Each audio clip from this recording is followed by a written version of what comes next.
have fingers. Listen. That would be great. Give me a door hinge that's just shaped like a hand that's like holding a frame. It's holding like a bar, like a metal bar that it spins on. You could do like a cool thing with like a statue on one side of the door where it looks like a guy like just holding on for like dear life, like a windsock, but he's also just like attached to the door. Best I can do is hand-shaped doorknobs. Oh, I really like that. I really like. Can I get a like slightly fleshy hand-shaped doorknob where I have to like shake its hand to twist it open? No, I'm vetoing that. You're not allowed to do that. What this one? Like I would love that. Like have it like. That's cute. I do like that one. The handshaking one is cute. Yeah, that's what I'm thinking. I wish it were bigger. Yeah, I want it to just be full size so I can like shake hands, and it should just have like not fleshy. Just a little fleshy, and like have a little heater in it to make sure it's always a little warm. Upsetting. What's wrong with my flesh hand doorknob? What's that? I don't want to shake hands just walking into the house. I'm scared to start the session because I don't fucking remember what happened because my brain's been mush for 2 weeks. Hand took car door or whatever. The last thing that happened was we met up with Viv, and she escorted us into the city, and we were about to go to dinner with the Duchess, and we had to get ready and get dressed up, and Strieg, who Lee is not here, was not looking forward to it. Strieg is here. Strieg is, wildly enough, Lee is not here. Oh. God, I don't remember. When I say I don't remember, like, the level of expectation I expect myself to remember is very high. So, when I say I don't remember, I'm being very hyperbolic. Hyperbole and a half. But, either way, there we go, we got it. After a lovely stay in Fortuny Sol, a nice, normal boat ride where nothing awful happened. And then a quick stopover in Milo Harbor. The party had reached Vicania, the last leg of their journey. It was here that they followed the Belijour River north until they were blocked, unable to cross into Puentamen and the rest of Vicania. After coming across some characters, to say the least, a very dangerous and questionable gentleman by the name of Osmond McBrennan made his own way across, and unfortunately, after running afoul of you, made himself some enemies. So you were all hired in a manner to find this man, bring him to justice. Something you were all the more willing to do given his proclivity for stealing something that Rowan holds more valuable than the party.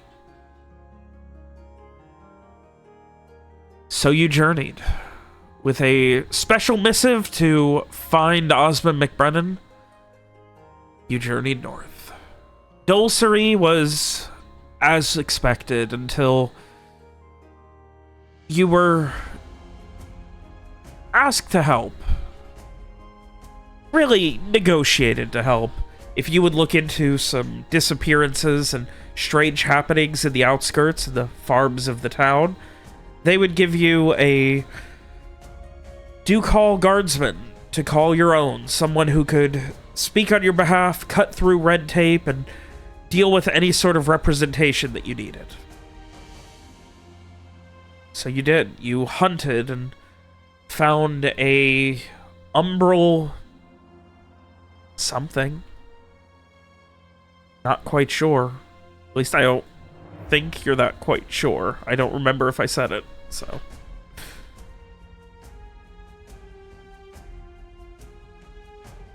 Either way, you had a showdown with this strange Umbraei, and unfortunately, a child that you were trying to keep safe was caught in the crossfire.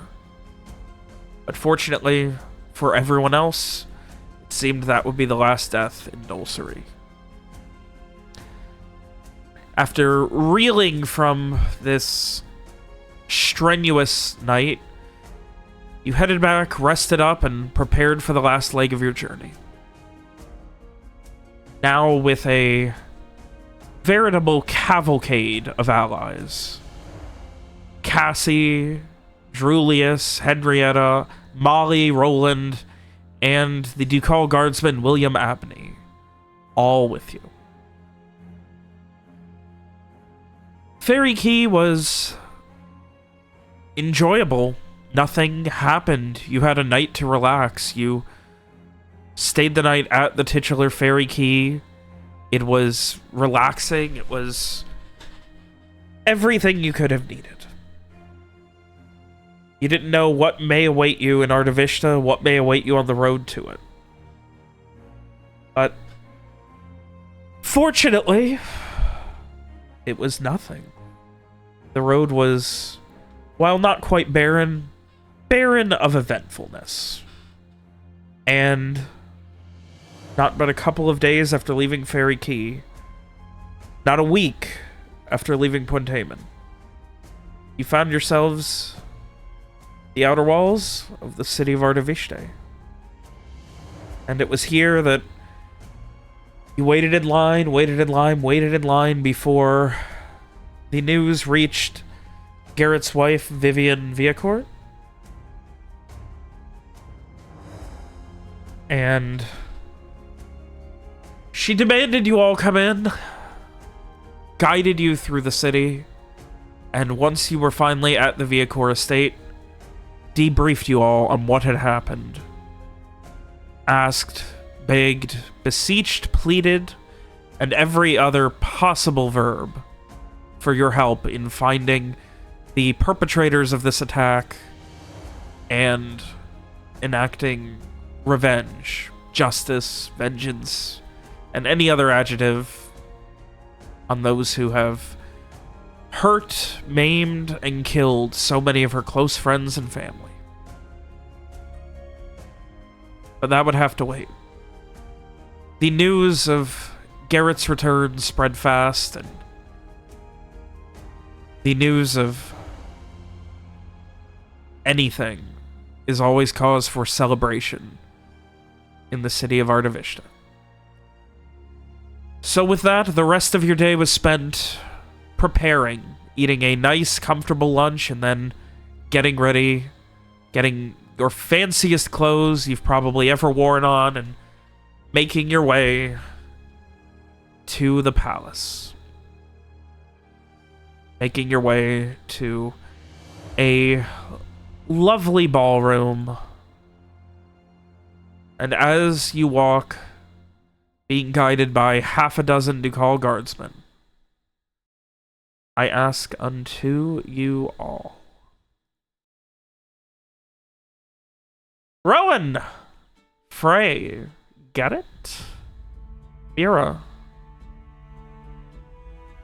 you and some of your allies are on your way to the palace. It's getting close to sunset.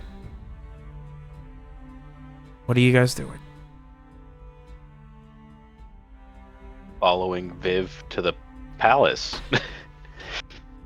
Yeah, I guess, do we know, like, is this a party, or is this like a private audience, or like... The way... Essentially every party with the Duchess at it is going to be both. Like, not anyone's getting into a Duchess's party, but it definitely seems like a big, you know... She wants to see what happened. Like, you know, a good family member that she obviously likes has had her husband return. It's cause of celebration, but at the same time, she just wants to see what the hell's going on. Mm. So, it's a little bit of both. There's no private meeting without food and music at Artavishta. Sure. Okay. I guess, like, we should, like, I don't know, discuss, is there anything that we want to not mention in there, like specifically, or anything that should stay between us, or me? Yeah. Oh, I guess that means while you guys are walking, Mira's in the middle then?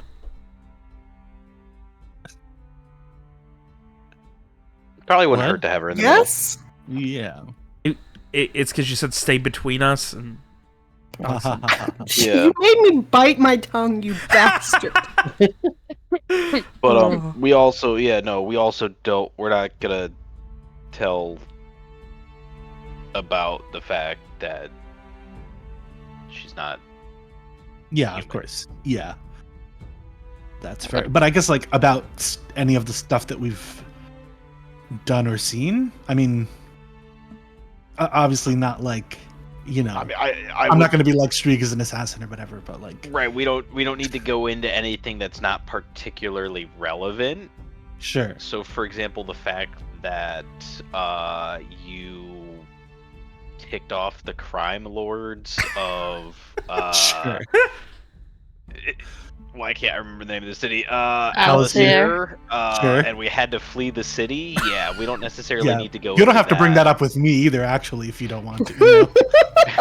I'm actually totally fine with you never mentioning that again.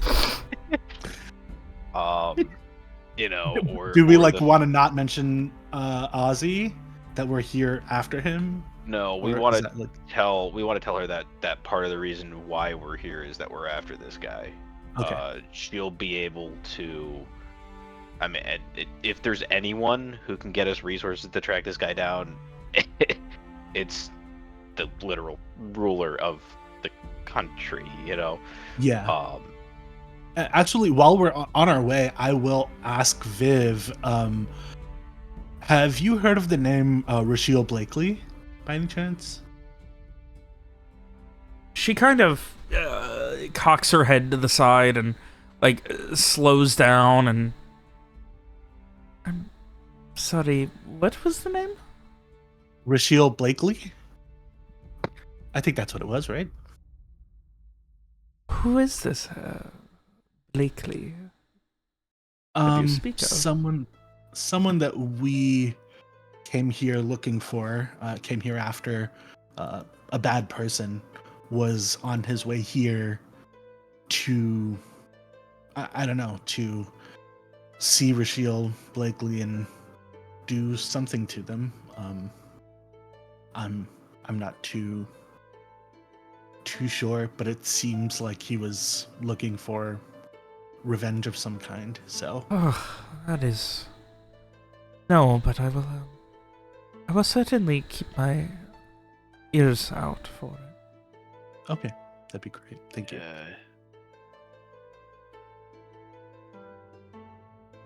She just kind of like...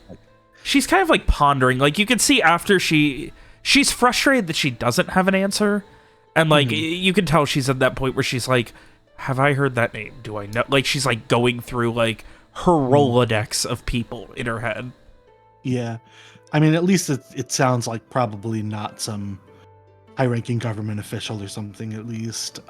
Or, like, someone who's in the room with those people usually. But, you know, if we bring it up with the other person, with the Duchess, then maybe she'll know. But, okay. I don't think she'll know them, but she'll have people to look for her. Sure, yeah.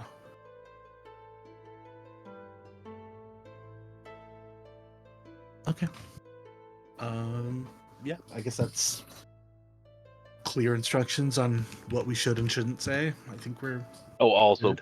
Probably might not necessarily want to go into the whole Papa thing. I think anything that is particularly personal to any of us should be off limits, and you also might not want to mention the magical curiosities. Yeah. That we've effectively smuggled inside. Good point. I assume you guys left this stuff at the estate. Yes. Definitely. Well, what kind of like preparation time did we have for like did they give us time to like clean up? Oh yeah, there was the assumed like multi-hour time skip of you guys getting like fitted suits and outfits and things. Okay. And how much care did they take in these outfits being suitable to us? Oh, like, I mean, there's a reason that you were given, like, 3 to 4 hours. Like, this is a dedicated team of 3 to 4 people for each of you. Okay. Yeah. So it's like a proper stylist? Yes, like, I'm talking, like, you get a proper hairstylist just to make sure that your hair's cut perfectly. Like, everything.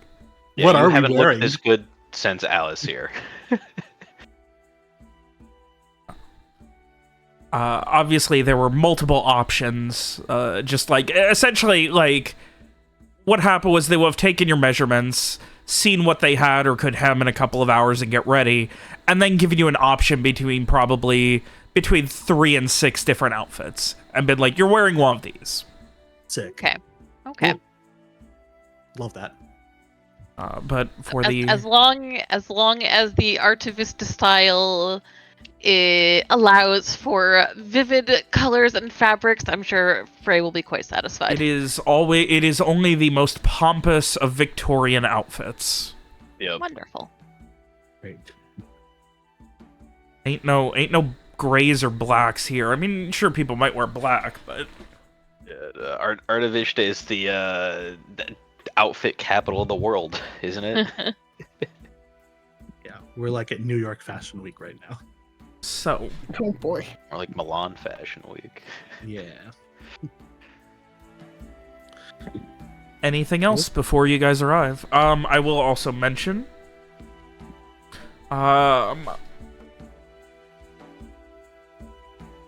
Roland, Molly, and your animals are staying behind.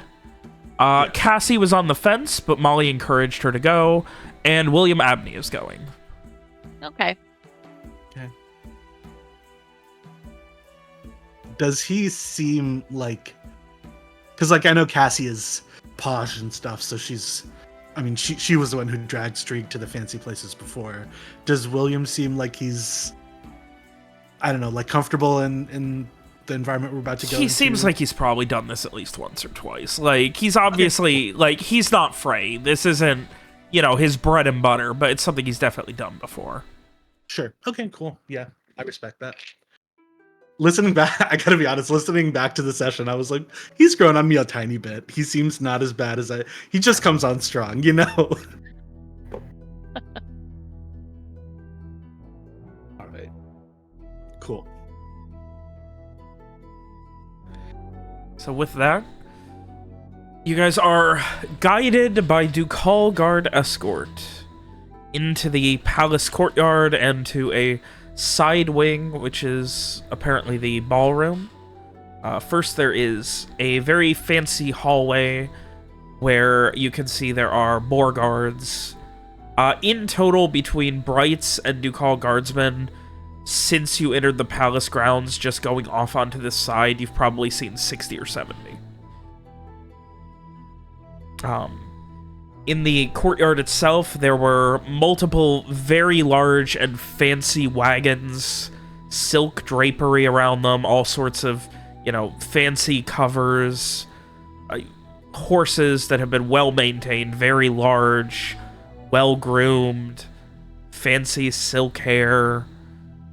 It is very much like... This is as black tie as it gets in Terra. Okay. Well, this isn't just New York Fashion Week. We're like going to the Met Gala or whatever. Like, but otherwise, you are led down a large entryway foyer. Each of you is given a private Ducal Guardsman, who is there to...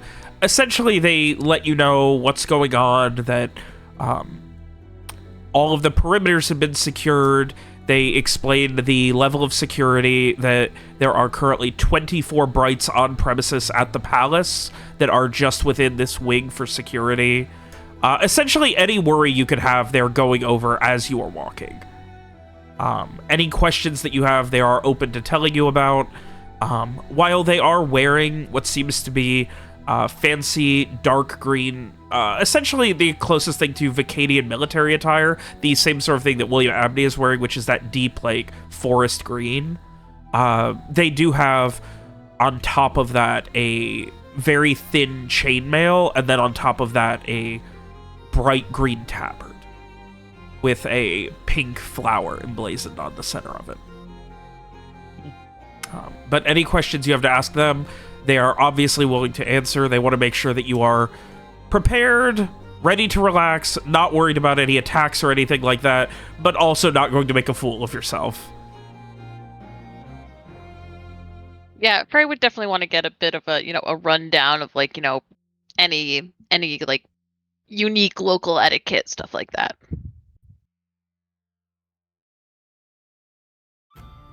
For the most part,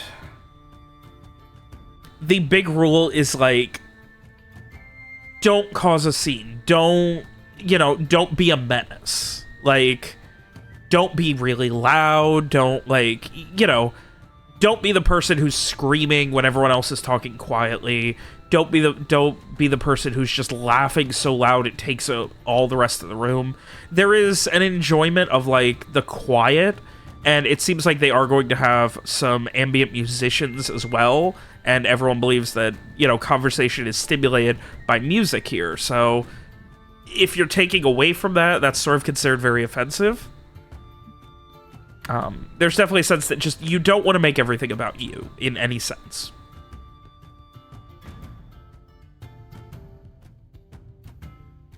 We'll have to make sure we, really real streak in and keep him from being, Essentially, everything Rowan did at back in Hey, that's not back in Milo Harbor. Just don't do that. You're good. That was okay. Fine.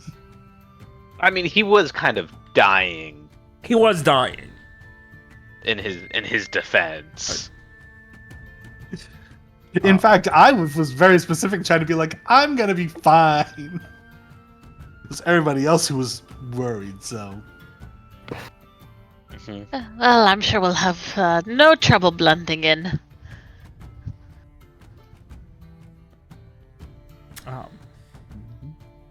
Otherwise, you guys are each escorted into a very large, incredibly opulent ballroom. It is, like, there is this immediate sound of what, like, a violinist, it seems like, that gets much louder once the doors are opened. You can see there is a small stage in the middle, and there is this...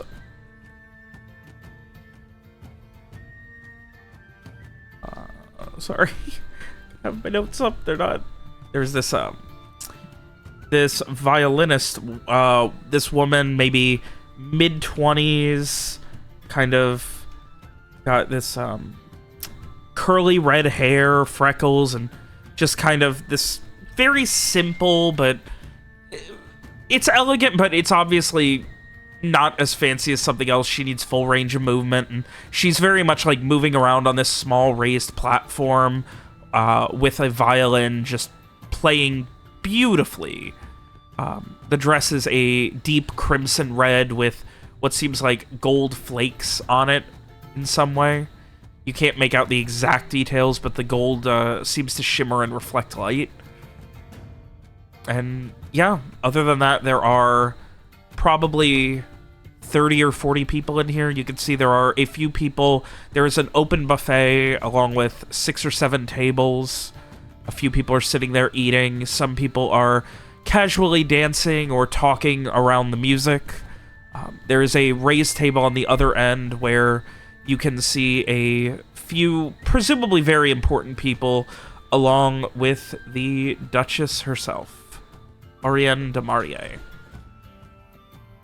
Right. Are any of my friends there? Not that you see at a glance, but okay. Again, first coming in, you're presumably, based on the amount of food, you're presumably not the last people here. So, are the guards still following us? Or oh no, like once you guys are like essentially in, they like, you know, they let you go and they motion you to continue and then they head back out. Okay.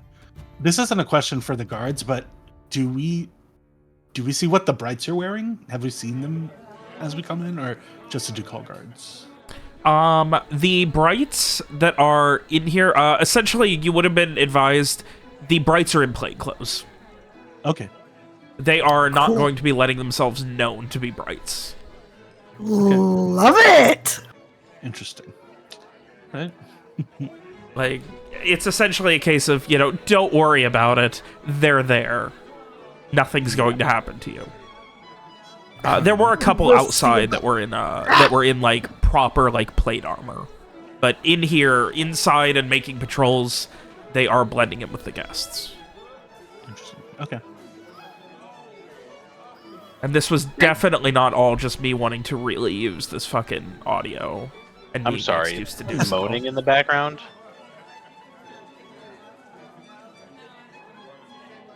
So anyway, with that, all right, go ahead. Just keep your ears peeled. I swear there was someone moaning in the background of the audio. Oh no. you're hearing it. You might want to check and see if you got any other tabs open. Nope. Oh no. Oh, I got one last goof in. Anyway, so what are you guys doing? You have made it to the most decadent party you could imagine. Quite literally rubbing elbows with the highest echelons of society. I feel like Squeeg, Roland, and I are probably all following the lead of Viv and Garrett and probably Frey. Roland didn't have to come, thankfully. I feel like he would hate this a lot. Intrigue, then. Yeah. No, only Cassie and William among your 6 NPCs came. Thank God. Okay. But yes, I assume Streeg and I are both just kind of trying to lay as low as possible and following Viv and Garrett's lead. Actually, same? Yeah. Frey would Frey would look towards Garrett and Vivian and just ask, so do we will we be introduced first, or shall we mingle a bit? That's actually what I was about to ask Robert as an adequate question. Having been to many of these parties before, Garrett would know that the correct etiquette is to... In this case, since the guards who escorted you in here did not introduce you, you guys weren't really paired up, this definitely seems like a more casual gathering. So there may be some introductions once everyone arrives, but like essentially it's something that you would imagine, based on the late hour of your arrival, the lack of extended planning for more than a couple of days, and the fact that you didn't know this was happening until after you arrived, this was probably something that the Duchess kind of demanded put together kind of last minute. Okay, So, but would we, like, even in that case, would we introduce ourselves to the Duchess first and then mingle, or would we... it's up to you. Preference? Yeah. I just wasn't sure if They're not going to mind, unless, I mean, obviously you don't want to be rude if they're having an important conversation, but otherwise, I mean, yeah, you guys are... I would... Yeah, don't be rude. Okay. That is the core tenet of Vicadia here, so... So I would recommend that we swing within eye shot of the Duchess. We kind of make our way over that way, and if she's not in the middle of a conversation, or if she specifically acknowledges us, then we can introduce ourselves. Well, introduce you and reintroduce ourselves. Would be, but yeah, just kind of mingle our way through towards, you know, her first, and then from there we can see. As your mingling begins, there is a woman that is sitting at one of the tables. She seems to be casually eating picking at what looks to be a bread bowl. Oh no. Very lazily, and she immediately, perks up and runs over towards you guys. Looking, she, maybe late 30s, early 40s, dark black, raven black hair, kind of dark brown, almost gray eyes. A deep blue satin gown she's wearing, and her hair kind of, shoulder-ish length, tied back, but a little bit just kind of dangling down over her shoulders. And Garett, you would recognize her as Lady Alicia di Fiorenza. She is an art investor who has worked heavily with Viv in the past.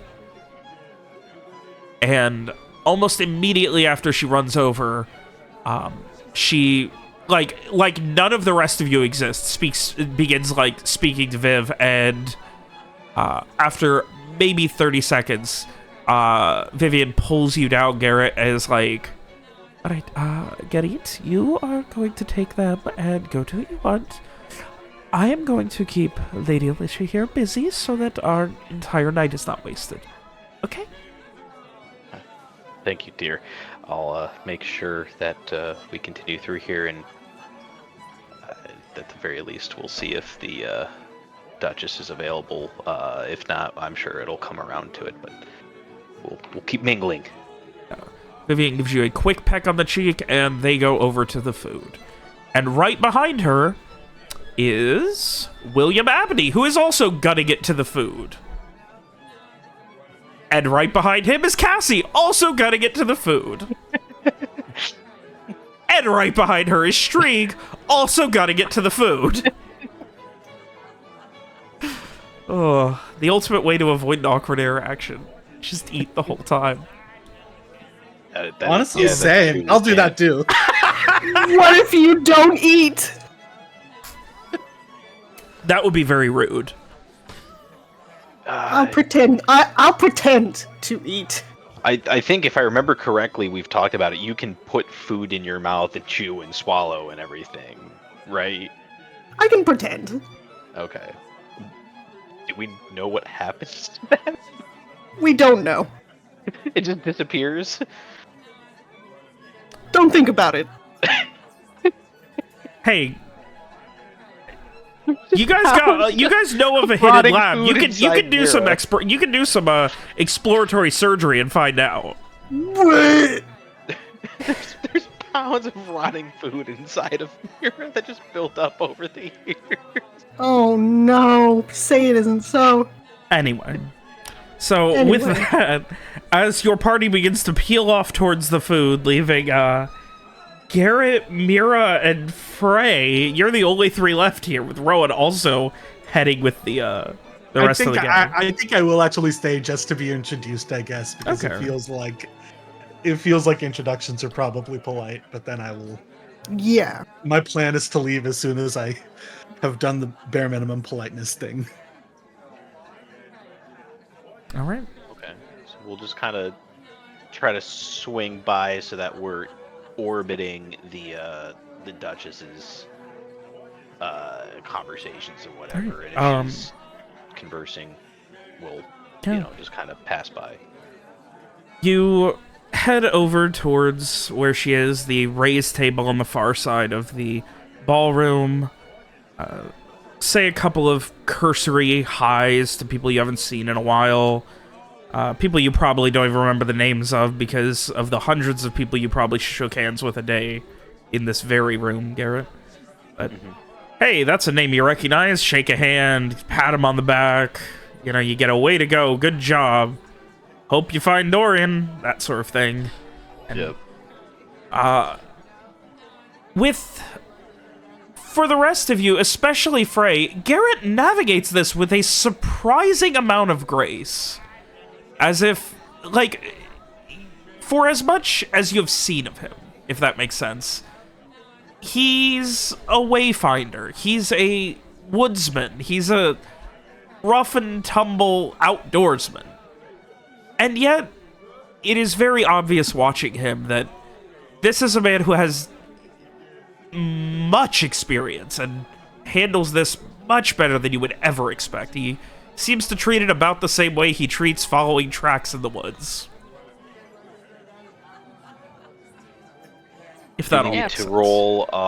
Do you need me to roll for survive? Charisma survive. or is this a notice check? No, this is just Garett gets a minute to show off his ability to vaguely remember names and exchange pleasantries with dignity and grace. Can I look around? Are there any people around who look like they are not at home here? Like people who look like maybe they're not political figures or whatever who just happen to be here tonight? Or like maybe they are important but not like comfortable. I probably would have noticed that too. Yeah, that's a good call. I didn't even think of that. Give me a int notice, Rowan. Yeah, Garett's gonna be busy exchanging pleasantries, and you asked first. There are at least a couple of people who probably aren't directly related to the duchy in some way. There's a man who very much like sitting over. He's wearing fancy clothes, but like the way he's eating is kind of messy. He's, he's bigger, older dude, like kind of tall, very wide, sitting there like you can see he has like 3 or 4 plates of food. He's already finished 2 of them. He's not like wiping his face after everybody. He's kind of going against everything that you guys were told. He seems to stick out. There's someone else who is standing in a corner speaking with... There's 2 people. One guy kind of messy, short hair, kind of graying beard, standing in a corner with a cane, speaking to someone else who's laughing, and the man with the cane looks like he is ready to bludgeon someone to death. Okay. Interesting. Okay. Good to know. Those are definitely the 2 that stick out. Like, he looks like he would rather be anywhere else right now. Right. Okay. I think the messy guy I'm not interested in, but the guy with the cane I am a little interested in. So I will file that away in my head for later. All right. I will also earring that to... I'm assuming we're allowed to wear the earrings here, right? Like, they didn't tell us we shouldn't do that or anything.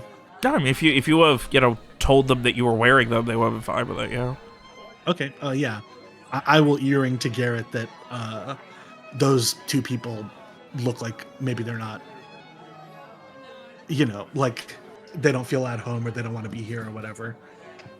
I'll take a quick look over in that direction. Do I recognize either of those 2 people?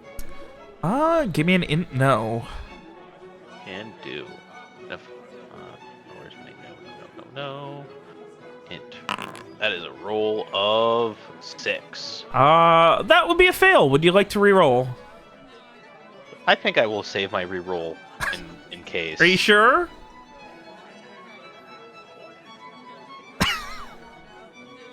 I might need other rolls during this party. Yeah, I feel like if you meet the Duchess and you have to roll for that, that might be more important. Yeah, that's what I'm feeling like. I will let this one fail for now. Okay. And if I don't end up using a roll later in this scene, I will not eat the peanut butter Oreo cookies that I plan to eat tonight. Alright. So yes, you do not recognize either of them. Otherwise, I'll relay that to Rohan there. That okay, we'll keep an eye out on them, but I don't necessarily recognize them myself. Okay. And while they're going along, Frey is going to just, mingled, introduced himself, kind of, listen in on conversations, just not doing the rounds because he's sticking with the group, but kind of getting a bit of a feeling for the folks here. Piggybacking off of Garett, essentially. Yeah, like, basically. Oh, hi, you know him. Well, I'm Frey. I'm Garett's friend. Like, that kind of thing. Yes. If you know him, you should know me. This is my dad. Though looking around here, is there anybody Frey might recognize who has maybe traveled to or from Alasir? So immediately, unfortunately, the very rudely eating gentleman Frey would recognize. Oh no. Hugo von Offritstein, who is an incredibly successful merchant. Brags about it to anyone and everyone. He made his fortune as a in the wake of the Black Sun. He was one of the what the hell are they called? Not salvagers, scavengers, whatever. I'm brain farting. I'm not gonna worry about it. He founded a company that was reclaiming lost items, things that people had lost, materials, and pretty confident he was breaking a lot of laws when he did it. So in the wake of the Black Sun, in order to encourage people to essentially return, get their things back, there were a lot of, like, subsidies given to these companies. Like, there was an encouragement that, like, if you find something and it seems like it belongs to someone and it might be valuable, if you give it back, we will pay you a handsome sum, more than it would be worth to someone else, if you find it its rightful owner. He definitely took advantage of that, and it is an open secret that Frey would definitely be. Like, he definitely stole government funds, essentially. Okay. He worked in... As far as you know, he's initially from Grishalis, but he mostly worked out of Alasir after his business, like, boomed after the Black Sun. Like, that's where he had set up his main import-export hub. He has a large warehouse in Alasir where he conducts most of his trade. Okay. Frey will definitely take note of that. This might be someone he had probably, like, met in passing from time to time, but probably never worked with directly. Yeah,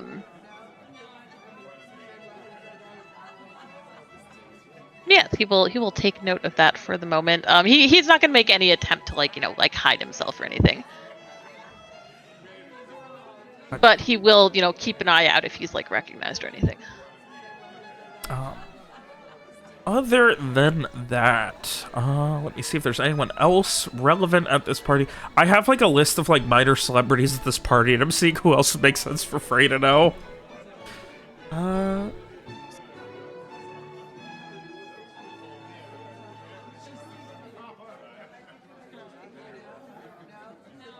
don't think Frey knows a lot about marble sculptors. I definitely thought you meant marble like the item, not marble like the material. Like, I mean, it's still also the item. Yeah, sure, but I thought somebody was you meant sculpting marbles. Like balls of, like the little glass balls. Yeah, the marbles that. Yeah. Ah, okay. There is actually someone else that he would recognize, and that is Lady Maria Contessine. She is a diplomat between Vicania and Alasir, though Frey probably hasn't seen or heard from her, like, in a couple of years. She was definitely someone else that would have been in those same circles. She's essentially a professional, go to parties and know people and find out what's going on. Okay. She's late 30s-ish, dark brown hair in a loose bun, wearing a very formal but not incredibly, like, it's a thinner, more simplistic kind of dark blue dress. Dark blue, not to the point of black, but very dark blue, like a deep ocean blue.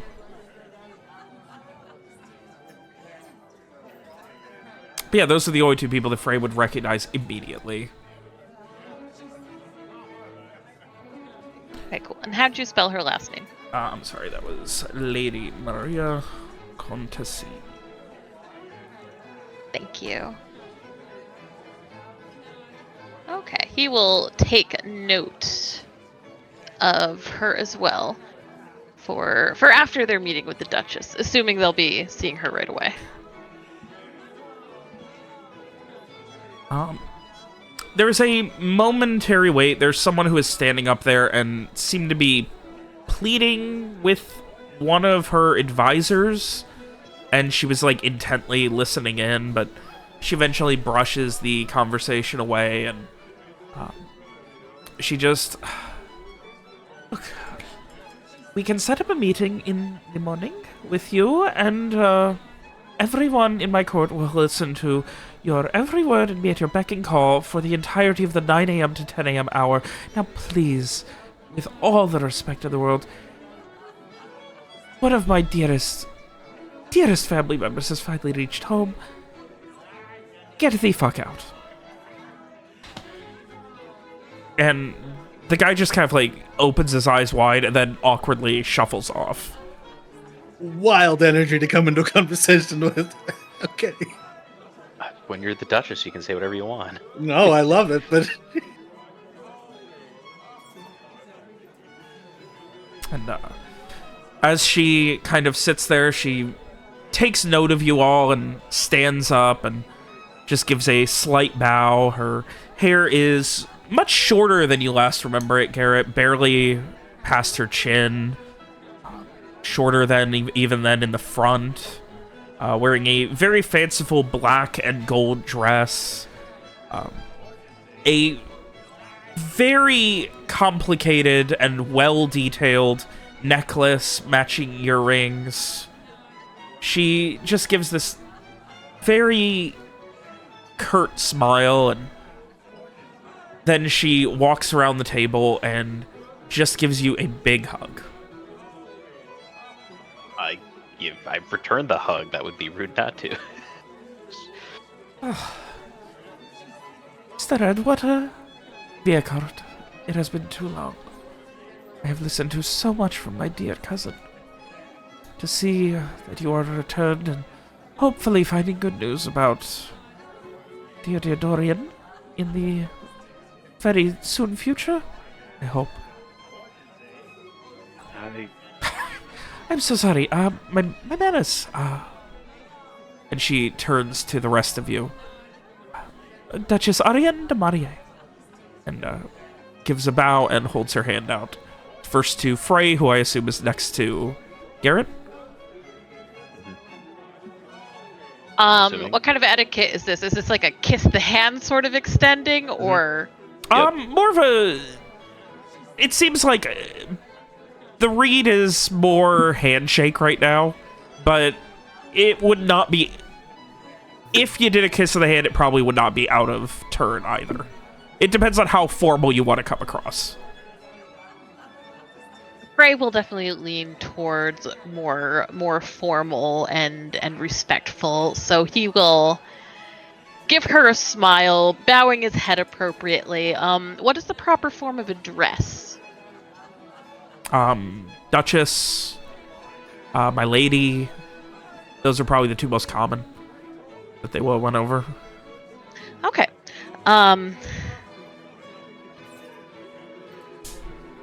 It is a pleasure, Duchess, and Frey will gently kiss her hand, straightening up. I am Frey Vrock. And well, I've had the I've had the joy of being able to travel with Garett here for the past several weeks. Oh, when you look at that, Garett, you are finding people who are fitting in here, not like your usual crew. Oh. And she then turns to Mira.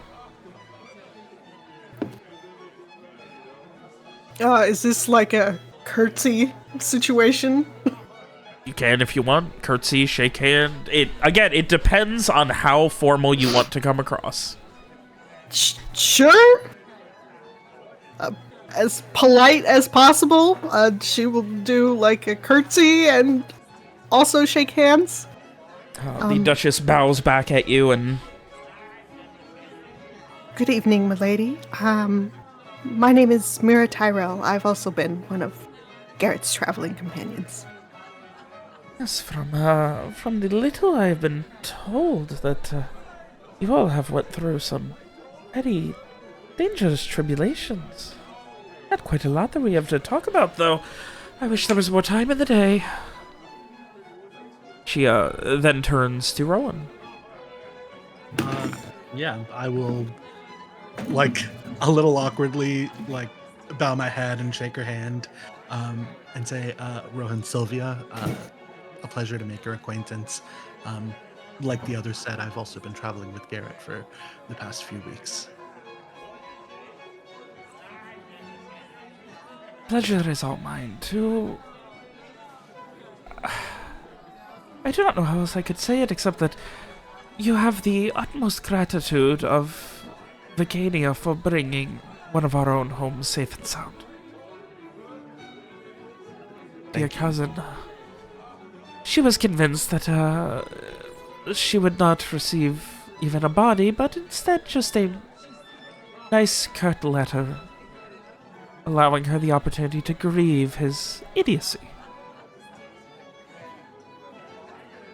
And she gives a little half smile at that. A little more uptight than your usual fare, Mr. Edward Vitecourt. Just trying to put a good foot forward for my return, my lady. Mr. Frey, was it? Yes. You... And she kind of, like, looks you up and down. Where are you from, Frey? I come all the way from Alasir. And what do you do in Alasir? I'm curious. Something of a hobby, trying to read people, understand them, and I want to see if I'm on the mark or not. He gives a smile. Of course, you're...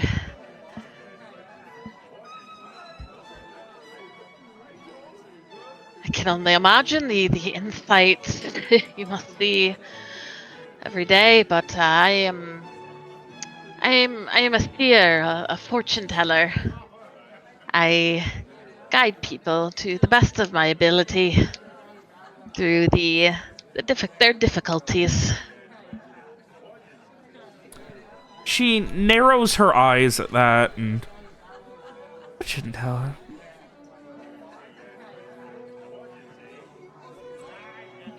She just kind of like leans in a little bit closer to you and... Fortune teller. The way you hold yourself is not quite like I would expect. I thought you would have been some sort of influential...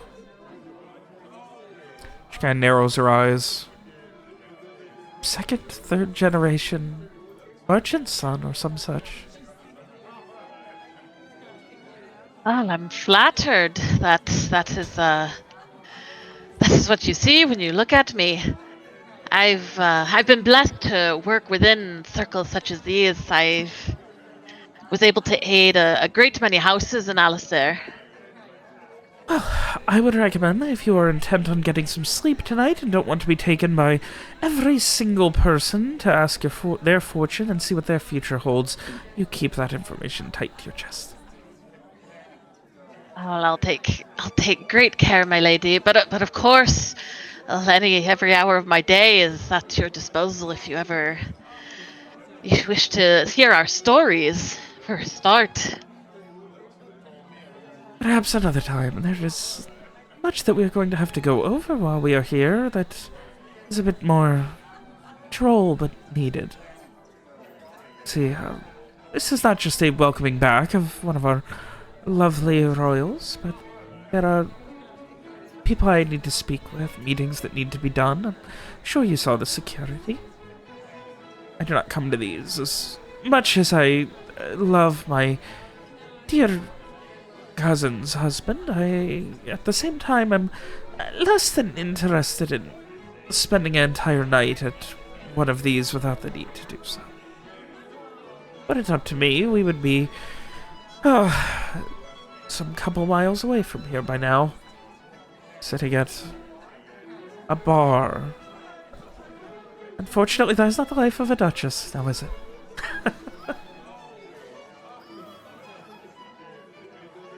Right there. That was the moan in the audio. I swear to God that happened. Dave! You are hearing things that are not there. Anyway. Ray would say to this, of course, how unfortunately bound we are by our responsibilities. But we've heard a bit about the trouble here. Of course, Master Vitecourt was so very concerned. That was my sole reason for traveling here, was to get back home to Vivian and to see what happened and if there was anything I could do to help. Yes, well, I'm sure you have already heard from Vivian about exactly what has transpired, and the lack of information that we have found in our investigations has been very frustrating. Frustrated is certainly a word you could use to describe her. She just kind of purses her lips and does a half-hearted nod, looks down at the table, and then, I wish that I had room at this table that we could continue this conversation in earnest until the wee hours of the morning, but unfortunately there are going to be others that I need to meet. We'll take our leave then at your leisure. If you stay late enough, perhaps I will host an after party. The royal garden is lovely after about 1 in the morning. And she gives a little smile at I that. shall be there.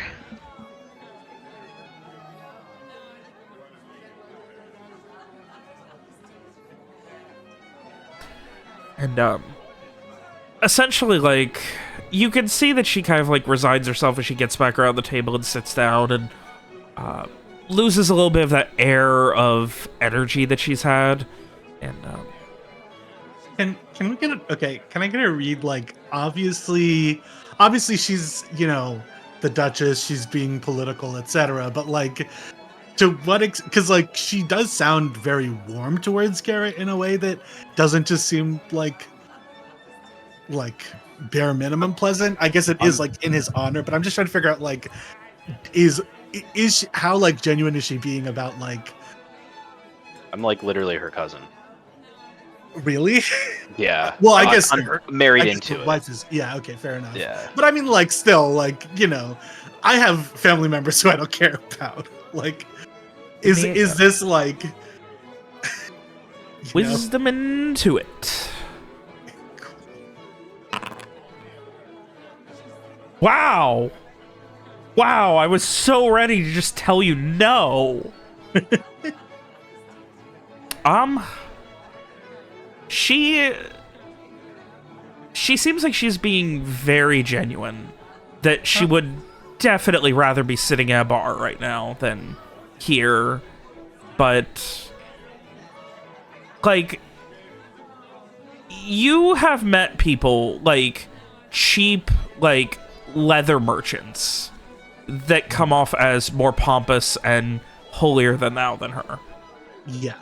Like, she seems like she genuinely, like, was born into this and has never really let it get to her head or anything. Mm-hmm. She just seems to... She's being very forthright with you, like, not trying to hide her intentions. She's... Yeah, I mean, if it were up to her, you guys would be sitting in a tavern, drinking and going over war stories. Okay. So it does seem like when she says I would much rather not be here, she's being sincere that like I would much rather be with this group somewhere that's not a party and not like I would much rather be alone. Yeah, no, the vibe is definitely more of, you know, she wanted like to be like, yay, my cousin's husband made it back. This is cause for, and then everyone was like, this is a great time to meet with X, Y, Z, A, B, C, and D. Yeah. Okay. Fun. All right. Because politics never sleeps. Yeah.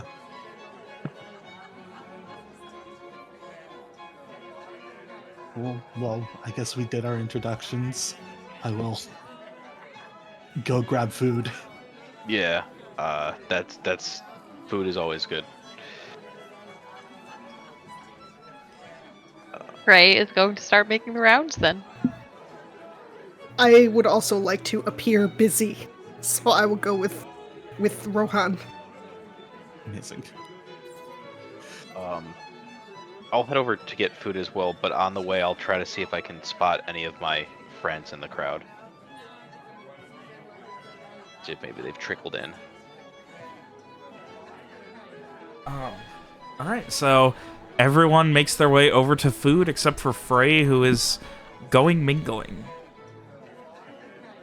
Oh, well, I think you know what's going on, Ronnie.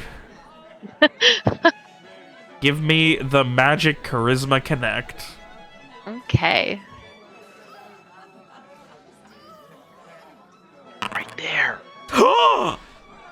Jesus. Wow. Wow. Wow. It is...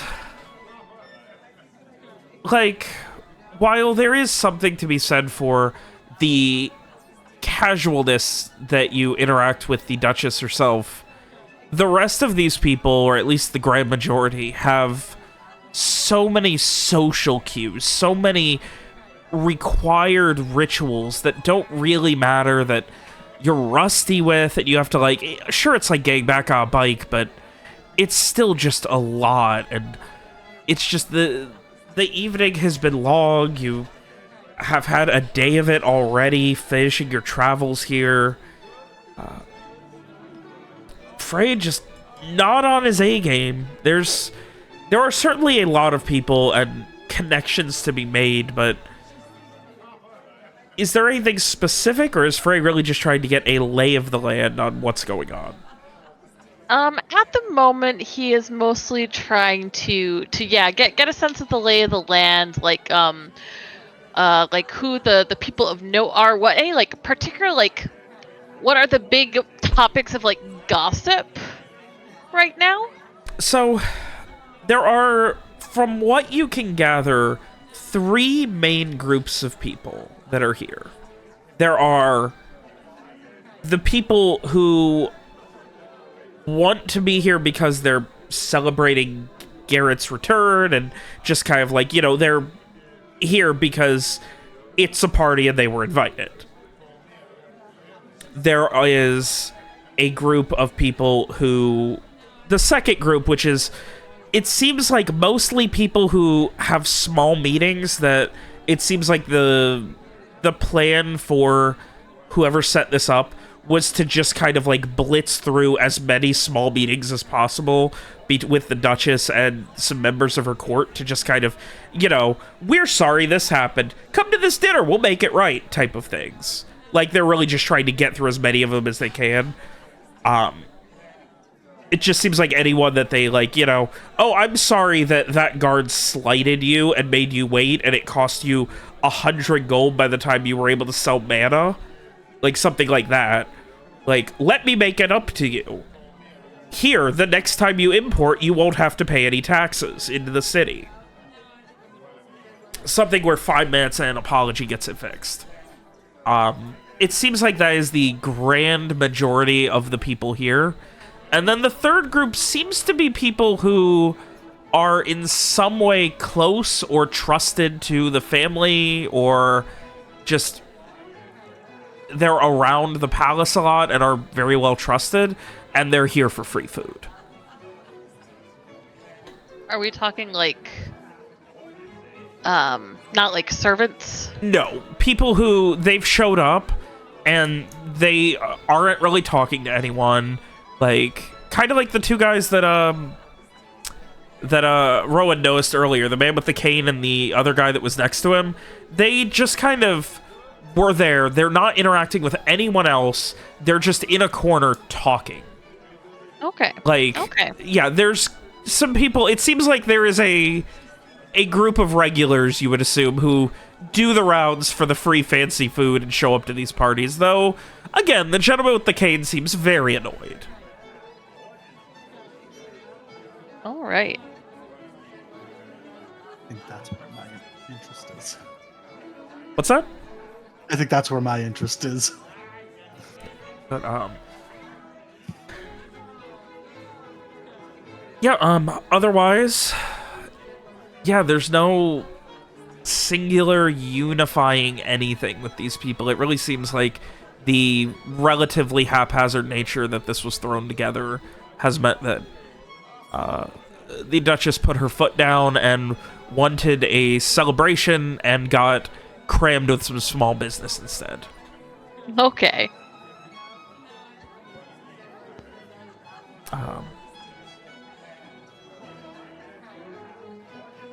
But yeah, otherwise, we got a little off topic with the detail, but who else was... Rowan, were you doing... Garett was doing something. Garett was not doing something. Yes, I was. I was looking for my friends and heading to the food table, so that's what was happening. Okay. No such luck immediately on seeing any of Garett's friends here. Though you do see Marcus Duret's, one of his close friends and someone who trained under him. That would be Sir Geoffrey Demont. He is a Royal Ducal Guardsman, one who is specifically appointed for, like, important protections of the Duchess or other, like, top-shelf soldiers. He might be a guy we want to talk to about Ozzy. You would also know that he is a retired fencer. He's, you know, like, mid-40s now. Very much like, you know, short, black hair, big, strong jawline, like very much your traditional knight type. But yeah, from what you remember, like, he didn't really grow into being a knight until after he retired from fencing, when he really became a royal guardsman. And yeah, like I said, he trained under one of your good friends. So.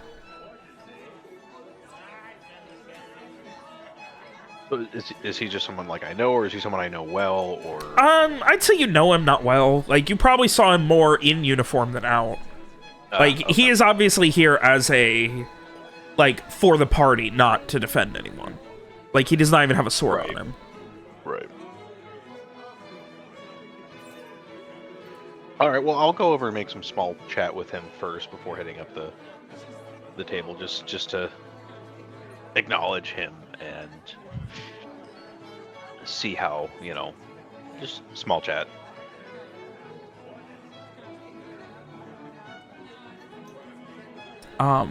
When you sit down, like, he obviously calls you over once he notices you, and he seems to be talking to someone, a Lord Hornburg, who you quickly gather seems to be an astral philosopher. Astral philosopher. Which is to say he interprets the meaning from the stars. Oh, yay. He is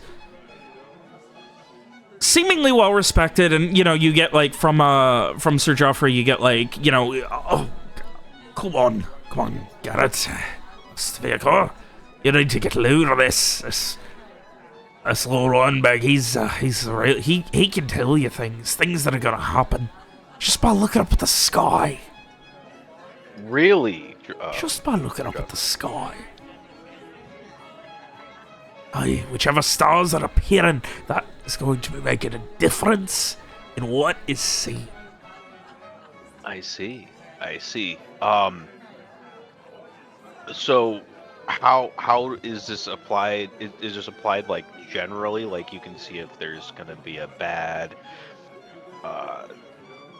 storm or like crop famine, or is this more like individually applied to like a specific individual's, for lack of a better word, future? From what I gather, it really depends on what stars are being seen and how they can be understood. They all have different meaning, and even something as simple as a storm in the sky, and those cloudy nights when things aren't quite right and you only see a few, that can have meaning. Because everyone can interpret based on what they can see. And at this point, Lord Hornburg kind of cuts in himself and begins explaining the details and complications of understanding reading the stars. Which, this man can talk. He just continues, like, there is no getting a word in edgewise without like having to fight for it. He is more than willing to explain how what he does is like, essentially he describes it as like, this is like a hard science. This is the same as what they do at the Lucian Ray. This is the same as what chemists do. Okay. The answers are there. They just need to be seen.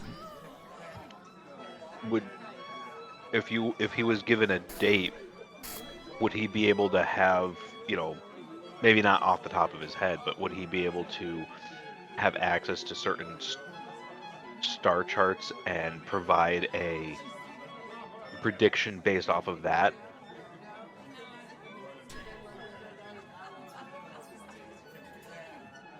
Give me a charisma convince just to see if you can get enough words in to ask this question of him. And see if, like, he's willing to humor an answer. I can certainly do that. Where's my character sheet? This is like the boss fight of charisma rolls, this fucking place. I've got a -1. Coming in clutch, though. Right, well, so you see, the exact specifics. I mean, I chart things, I keep extensive records. I have a tower at my manor. Scopes pointed to the sky. Find all sorts of different things, but they're not all-encompassing. There are things that I miss. There are nights I fall asleep. It is not a perfect science, the same way writing, if I was to... And he, at this point, takes and produces a parchment and scrawls on it over a minute and turns it around and holds it for you to read. And what it says is, the dog is... And then after that, the mine only 4s. Truly beautiful.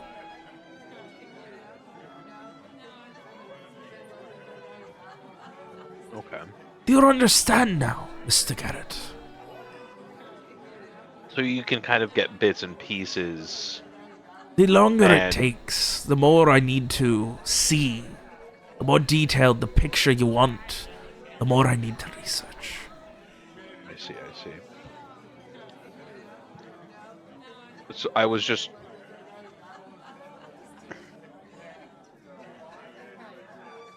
Something happened several nights ago, and I was wondering if, had I maybe seen something in the sky prior to that maybe events could have been accounted for. He kind of shakes his head and, I mean, perhaps, but it can take time. It is not something that I can just... There is a waiting list. I have clients. Of course. Most nights, I'm only here because I had someone cancel, and they apologized and offered me a spot here at this lovely banquet. Of course. No, I was just curious, but thank you for your time and for explaining everything so very thoroughly. We have only brought to the surface. There is so much more to breach, so much more to delve into. Well, I think at this point I will head over and maybe grab a little something to eat, but I can certainly grab a drink or two for you gentlemen. Lord Hornberg gives you a quick, holds his hand up and just shakes his head. And at the same time, Jeffrey DeMont gives a thumbs up, and I would love nothing more than whatever you think is worth drinking tonight, Mr. Vitecourt. Certainly. Sounds delicious. I'll be around momentarily.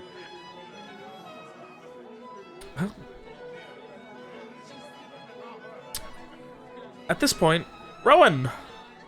Yes. As you are sitting down and eating, a few moments go by. You have your compatriots with you, at least some of them, and you see a gentleman sit down on the table across from you, and it takes you a moment to place before the beard, the brushed back dark hair. It is Professor Loisette Reignard. This is the guy who Hoslow introduced us to, I think. I'm trying to place him myself. I will say, Is he the guy who hello. introduced us to Hoslow? The loud and obnoxious guy? Yes, I think that's right? Yes. Okay, yes. And he has been considerably less loud and obnoxious as he sits down and just kind of taps his hand. You can see he has probably 12 or 13 different rings of various gold, silvers, and platinums on, and just kind of taps one of them to the table to get your attention. Hello, Professor. I have good news and bad news for you. Oh, okay. The bad news is that I am between myself and your rescued friend, Mr. Professor Kian. We were unable to get your approval into the Lucian Ray without caveats. Okay, I understand. But thank you. I do have the good news as well. Okay. There's been a gentleman watching you all night, has already done some research into what has been said, what Thaddeus Kian mentioned. He put in a good word for you with that. And he motions over to, like, subtly to the two gentlemen who have been talking, the one with the cane and the other one who is much more jovial. Okay. The gentleman with the cane. Oh. That is Professor Godric Bird. Godric Bird. He is interested in your... He will be able to speak on it better than... He pauses again. He will find you after the party. Just leave on time. Okay. Okay. Well, thank you for your efforts and for the introduction. This is a favor to Professor Kian. This is not him. He just shakes his head. We appreciate what you've done, but I am here to warn you that Professor Bird is... And he purses his lips and thinks for a moment. He is a lot. Okay. And at that, he stands up and leaves the party without another word. Okay. I'm gonna keep that guy. Ominous, yeah. Jesus. Okay, I think Garett probably senses like disappointment outweighed by confusion, like disappointment, but also the sense that weirder stuff has happened. I mean, like, I think I knew already it was a long shot to, have this one person put in a good word for me and have stuff work out. But it's just like before I even had the chance to process and be disappointed, it's like, oh, and here is this person who I'm here to warn you is interested in you or whatever. Is like, okay, it feels like there's an offer about to be made or something. So I guess immediately that's where my brain is before I even process the disappointment. Garett's probably neck deep into Star Talk at this point that he's mildly trying to pay attention to. So he's not gonna respond, but he's gonna try to send like reassuring thoughts, like just because the disappointment was there. I think you get back like a grateful, like gratitude or warmth. I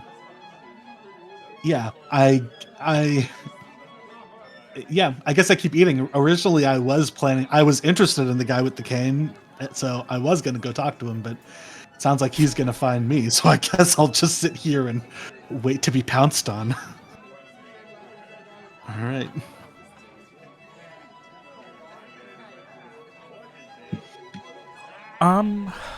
A few moments later, a Duke Hall guardsman comes up, looking a little stressed to you, Garett, and probably thankfully able to get yourself out of this conversation. He just taps your shoulder. So my apologies, Mr. Redwood of Vitecourt. There is an emergency, that you've been requested right away. Yeah, yes, of course. Yes. I will follow you right away. Miss Chabert is something has happened. She has heard and asked for you. Okay, yeah, I will come right away. And he the rest of you would notice the stressed looks of Garett getting up and following a guard who has run over to call him if anyone else wanted to do anything, but. I will quick think at Rohan that one of my friends sent a guard to get me and needs some help. I will keep in touch. Okay. Do you want Unless you want to come with. If you want to come with, you can. Sure, why not? I have nothing to do here. Sure, I will follow. I will mention to the others that Garett's going to help someone, so I'm gonna go with if they'd like to come. I mean, I would think that unless Mira has found someone to talk to about whatever, she would probably want to go. Yeah. Frey is making the round, so I'm assuming you're not going to go take the time to find him to pass this along? No, I mean, like, if I pass you on the way out, or, like, I catch your eye or something, I might, like, gesture that we're heading out with Garett, but I think Frey is pretty absorbed. Yeah. Without the outward, you know, someone is dying, Frey's not gonna break this. Yeah. You quickly head out, the guard almost at a full run, like he's at like a power walk into a jog. Please, right over here. And he runs past the door, and the door is just barely propped open, and he motions for you to head in, Garett. Alright, I will head towards the door. And as you touch the door to push it open, your danger sense goes off. Ruh-roh! And you can feel something, like, the door just seems off. It's too heavy. It's too wobbly. Like, something just seems off as soon as you start to move the door. I will stop moving the door and attempt to take a closer look at it, or see what's going on. Seems dark on the other side. You can't really give me an notice. Notice. That's whiz. And 7. That's gonna be a fail. Would you like to re-roll? That I will re-roll. See, and that's why I wanted to save my. That's. Can I think to Garett if I'm getting this? Like, do not move until we get there, because I have an idea of what it might be happening. I could be wrong, but yeah, it's surprise party. It's dark on the other side of the door. It's like you can't tell. It's just the way that door is not moving naturally, and it definitely sets off your danger sense. And the guard just, is everything all right, sir? Something doesn't feel please, right. It feels like the door's She trapped. called for your help. don't move. I will like hurry to catch up with him after All right. like clocking this. Rowan full run. Me too. Mira full run. Ugh. Yes. Oh yes, I yes. see through Full run in a the party giant that gown. we're supposed to be low key at. I'm power walking.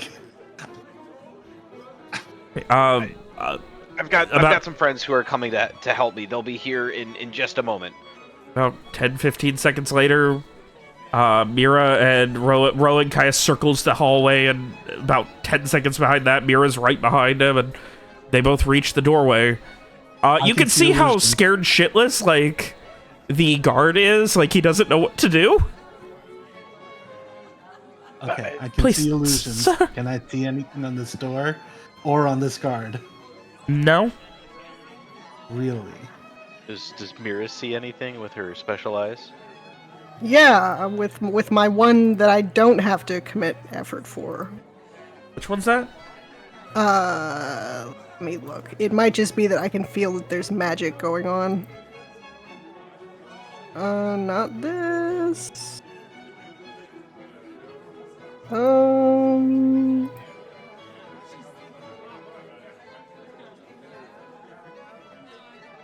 As an on-turn action, you can feel the presence or use of magic within 20 feet of you, though you can't discern details about it or the specific. I guess that wouldn't help since the earrings are within 20 feet of us. I'll just do this one then. All right. You focus for a few seconds. Look around. There is nothing magical. It is a dark door propped about 2 inches open. Like, well, it's not a dark door, but everything on the other side is dark. I have a ghost light. And then you hear a loud shriek of pain. I don't like it. Is it a double door or a single door? It's just a single door. I will open the door. You shove the door open? Yep. As you do, a large bucket falls onto your head. God damn It is very sticky with something that gets all over you, and you begin to hear cackling laughter from within. Is the bucket, like, completely I can over see my in the head? dark. Yes. I mean, you wouldn't have seen a bucket on top of the door either. Yeah, you wouldn't see it, but once the door's open. I can see what's in there now. Yes. I will just kind of pause momentarily and then lump a little bit, like, oh, damn it. And you see, Take the... Mira, what you see is a gentleman with a big kind of curled white-gray mustache and a big beard, wearing fanciful clothing. Another young man, maybe mid-late 20s. Another young woman, kind of very fancy silver gown and bit darker skin. They're all just kind of sitting there. They are laughing, cackling. Like, you can see as the woman has fallen out of her chair and is now just on the ground laughing. Muffled from within the bucket, you hear Garett saying, oh, all right, whose idea was this? Was this yours, Stacia? Oh, Garett, Vitecourt. Oh. Was this Zane's? She stands up and here, take this, and hands you something very soft. It seems like a blanket or towel or something. I'll take the... Mira, you can see off. that it is covered in feathers. I whip it away from him. Oh. Don't haze my friend. I'm just hanging I'm gonna back. take off the bucket very carefully. It comes off very uncomfortably, and Garett, like, some of it got on your face, and like it tastes like honey, and it's just like, oh, it's like really sweet. Oh, Honey would be expensive. Is it, like, wouldn't it? Because the bees? yeah, honey's real expensive. They used about a quarter bucket of honey on you. I'm just kind of like, I taste a little bit, scoop it off, and taste a little more, and I'm like,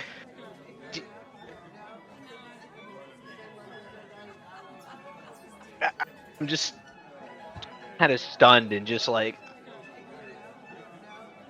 Oh, at this point, you see as they begin turning the lanterns on in the room, and she stands up and finally gathers her composure. Mr. Edgewater, Mr. Vitecourt. Oh, we heard through the grapevine that you replaced us. I did no such thing as replace. And she motions to Mira.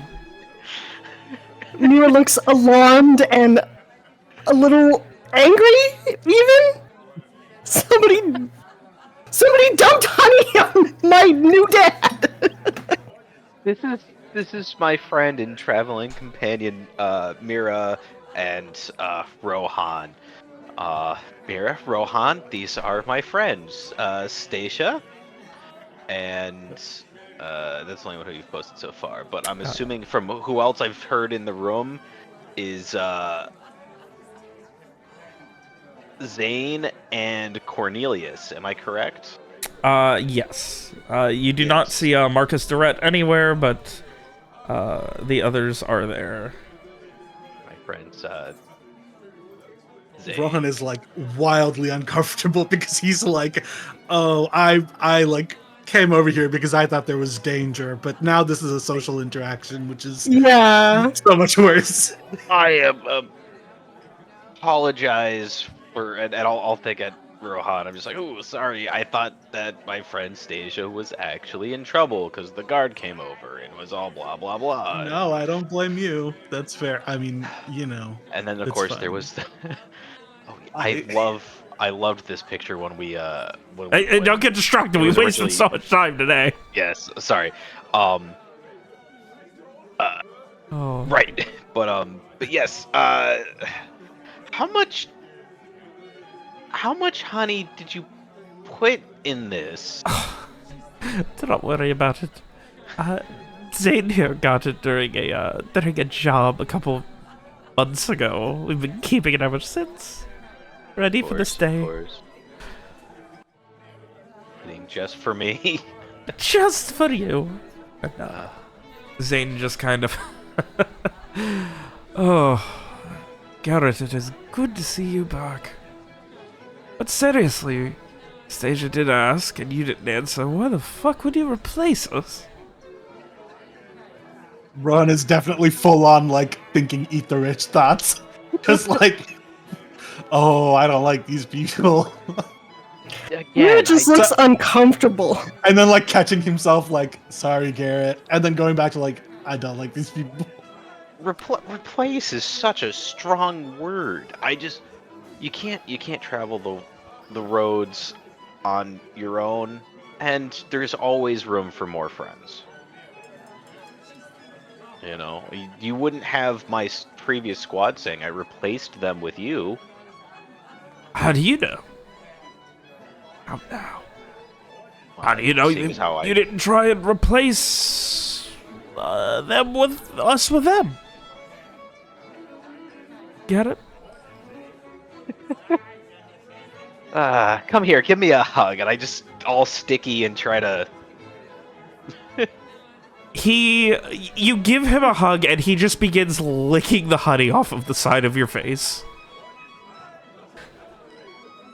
Who are these people? Oh, it's so good to see you guys. These are. I turn towards Mira and Rohan. I'm like, as I said, these are my friends. These are the individuals who have made some of these parties much more endurable than they had any right to be. And well, at this point, the gentleman introduced as Zane, the younger man with the platinum hair, kind of like he wipes his mouth and gets the honey off of it. And you can still see it dripping on his hand as he holds his hand out to shake yours, Mira. Mira will just hand him the feather handkerchief and like raise an eyebrow. He takes it and smiles as he wipes feathers all over himself. Captain Zane Valari, at your service. And might I say,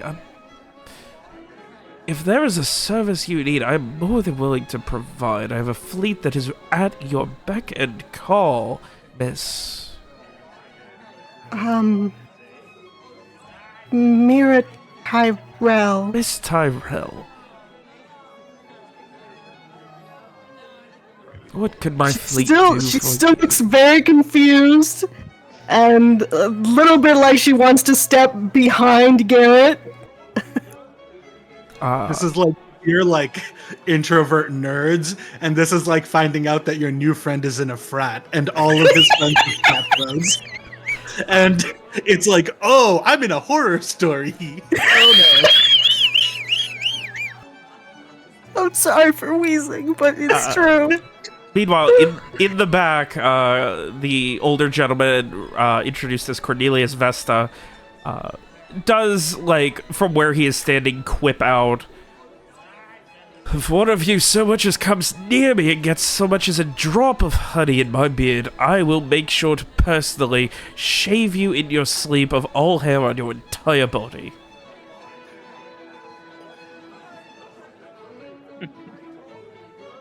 Except for you, Garett, I'll just shave you balding.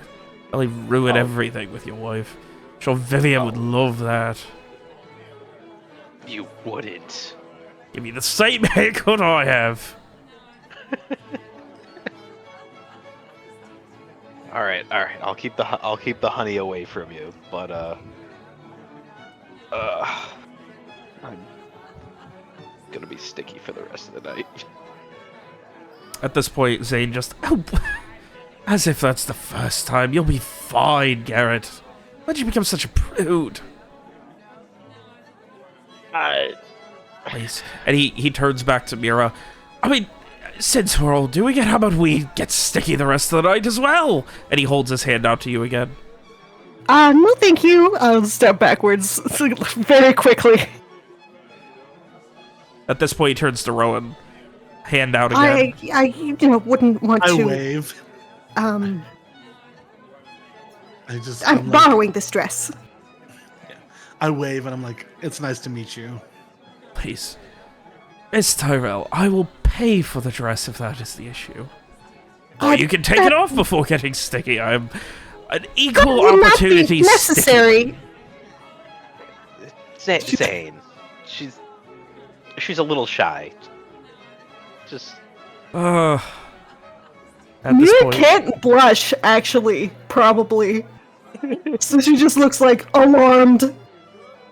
at this point, Stasia just kind of...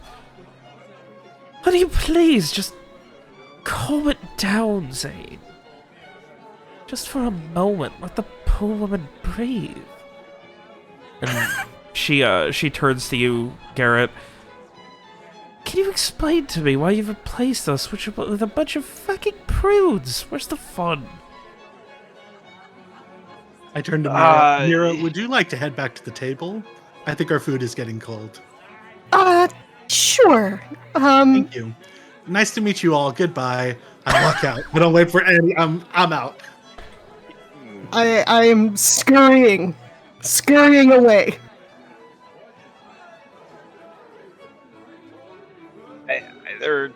I think they're a little upset because they thought there was actual trouble, so I apologize for that.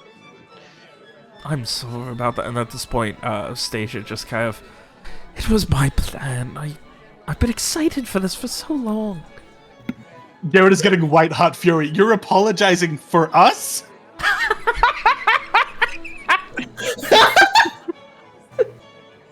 It is fine. We can always make more fun later. It's like, rumor has it, the Duchess might be heading out to the garden tonight. Yes, I've heard that there should be an after party. Bring your friends. We can have a second first introduction. We'll be good. I promise. I'll bring Marcus. We'll keep Zane in line. Everything will be grand. Yes, I think... I will even leave my clothes on all night if that's what it takes. Of course. Yes, no, I just... Until we leave. They're good friends, and I... as you say that, like, Zane just mutters, I remember when we were good friends. Well, Zane, when's the last time you brought me back from the dead? At this point, it is Cornelius who... I mean, we've carried you back after forcing you to drink far too much a couple times. Thought you were dead. Does that count? Hey. I literally owe each of these people my life on more than one occasion. And Zane kind of ponders. How much is your life worth? How much to make it even? Exactly. 1,000 gold? 10,000 gold? A life is priceless. He gives you a look. Until someone needs it killed, apparently. Every life's mercenaries. Got a coin on it? Besides, Vivian has claim on whatever my life is worth prior to. Oh, trust me, I would never consider doing anything at all without her knowledge, I know how connected you two are, especially when you're here and she's here and not busy. Do you remember last time she was out? There was just so much that we were able to convince you to do anything when she's out of the city. She is a bit of my conscience, isn't she? Listen, how about tonight, we'll make a second first impression. We'll bring Marcus. We'll make a second first impression on your new friends. And then we can, at this point, Cornelius steps in. We can go ahead and take you to that dress shop again and force you to try on everything. Oh, not the dress shop again. Hey! Last time there was that one that made your ass look incredible. And we couldn't convince you to buy it. And Vivian said the next time we find your ass in a dress, to make you buy it. Stasia just claps her hands. It's settled then.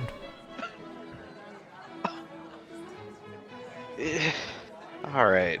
Well, not tonight. Not tonight. There's a bit much going on. No, it has to happen tonight. Tomorrow you might leave again. Please, after the after party. Is the trash shop even gonna be open? For context, there is one of the districts of the city is called the Starlight Quarter. It has a perpetual enchanting glow, and everything there is open 24/7. Okay, well, there's the moans. I swear to God, it was just there. Someone listen to that on playback after we're done with all of this, and you will hear it. Okay. The invisible moans. I thought I was hearing like the beginning of a Mario Party theme a few times. Not Mario Party, just Mario.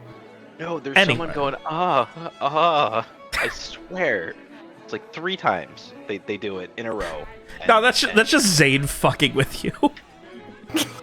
Oh no. Great. Now my friends don't like my friends, and my friends don't like my friends. Set one boundary for once in your life, Garrett. Jesus. This coming from Rowan. I set lots of boundaries. I just end up crossing them myself. Jesus, this is... So, at this point... Karen, is there anything else you want to do with them in this little side room?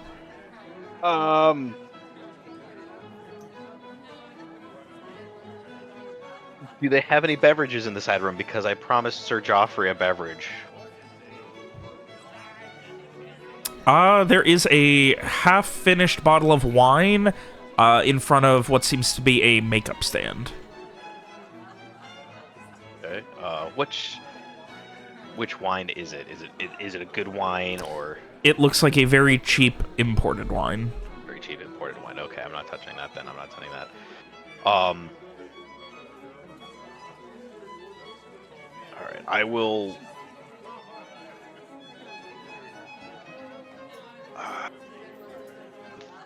Basically, just thank each of them for showing up. I'll ask. Where? Speaking of, where is Marcus? Well, he couldn't make it on account of having a case of being a little bitch. He kept saying his foot's hurting and didn't want to walk on it. That probably happened on a case of me stepping on it a few times the other night when we were drunk. That would do it. That would certainly do it. Listen. And at this point, Stasia cuts in. No. I'm going to explain this in a very... Zane, shut up. Nope. And she, like, holds her finger up to his lips and just, like, holds his mouth shut. Good. So, they were arguing about who could lead better. And she, like, just shakes her head a couple times. The fucking idiots got into a damned dance-off. Now, I'm convinced that Zane here just wanted an excuse to stomp all over Marcus's feet. don't know why. Yeah. He denies it. I said, let Cornelius decide. Cornelius? She motions to him, and you can see that he is sitting in the back, picking on what seems to be a chicken bone or something that he was presumably snuck food in here when they first got here. And he just, yeah, of course. And she just gives a look of, see what I mean, to you. Well then, I guess it comes down to you, Stacia. Who is better at leading? Well, Zane is standing here, and Marcus probably has a broken toe, so it really comes down to point of debate. I'd let you decide. Well, I think Zane's disqualified for cheating. At this point, Zane just, well, I mean, sure, I cheated a little bit, but I think I made my point. You can't. I don't think you. If I was dancing with Viv and I stepped on her toes repeatedly, would I be very good at leading? I don't think she'd notice it, quite frankly. She might not admit it at that moment, but I would hear about it later. Oh, I think it would be real impressive if you were able to dance with her right about now. Well, that's...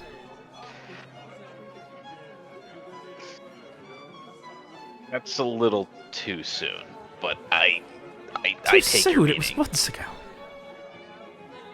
Well, it's not months ago for me. I just got back and she's in a wheelchair, and She I can wasn't still there. stand. She'll get better. I know. When it first happened, I mean, I was one of the first people to take care of her, see her. I know. She couldn't do much of anything without screaming. She was on so many drugs, I was envious. This is me.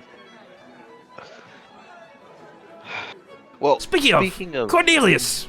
And, he just, what? Do you still have the pipe with you? And he, And he gets up and starts heating up a pipe.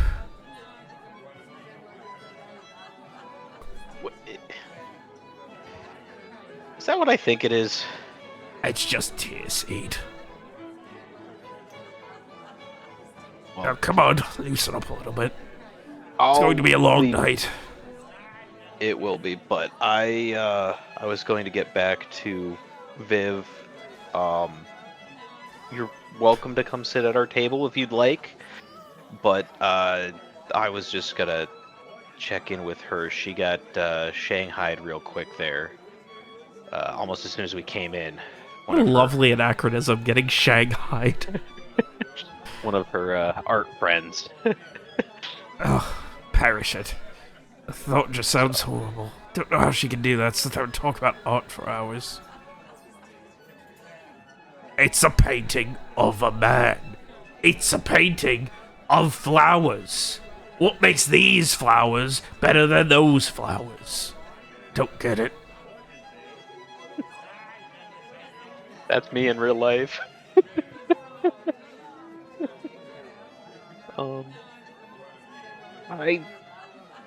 I've learned a little bit about it just from being with Viv, but I still struggle with it myself. But she rescued us a little bit, and we were able to get in a quick audience with the Duchess. So I think it's fair time I rescue her a bit.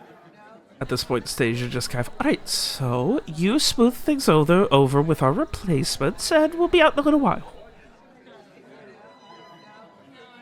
How about that? Sounds good. We just lost Alex. Unless, did I miss something in the... No, we did. She probably unplugged her computer, which does kill it. Yeah, that'll do it. But as you head back out to go smooth things... Oh, no, Alex is back. We don't need to take a break. Yay. You head back out, leaving your friends and compatriots here. Yep. So I'll head back over towards our table. I will swing by on the way to the table and grab some hors d'oeuvres and stuff from the plate, and I'll see if I can get a waiter to send a glass of good wine over to Sir Joffrey. Yeah, not a problem. From me. Not a problem. So, while Garett is reacclimating to life with his best friends, what's the rest of the party doing? Frey is still doing everything he can to learn, ingratiate, and talk. Mira, Rowan, after that fun interaction, back to eating and sitting. Yes. Rethinking our lives? Yes, exactly. IRL, I'm making a meme very furiously so I can express how upset I am. I'm sorry. I'm sorry. It's that awkward moment when your two friend groups combine. Yeah. And they hate each other. I really didn't want them to hate each other. I wanted this to work out. Now Garett's got a pick.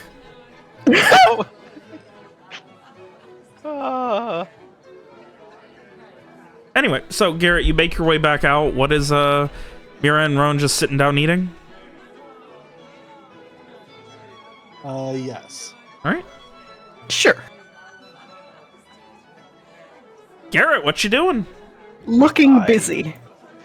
I will come over with the plate of food and I'll sit down and I will apologize to Rohan and Mira for getting them involved in all of that, and so I'm sorry that about that. I didn't realize that they were just playing a prank. I thought there was a real serious problem, so I'm sorry that I got you all keyed up for something serious about to happen, and then it turns into my friends being a bunch of jerks. I mean, we're not upset at you being worried that your friend said they were in danger. So, you know, you don't have anything to apologize for. They can be a bit much, but they're good people. They're... How do you define good people, Garett?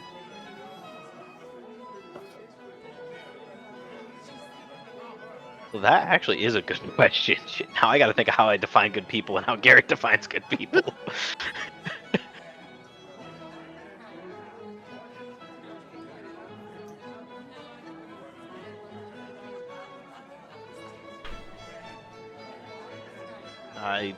I take your meaning. They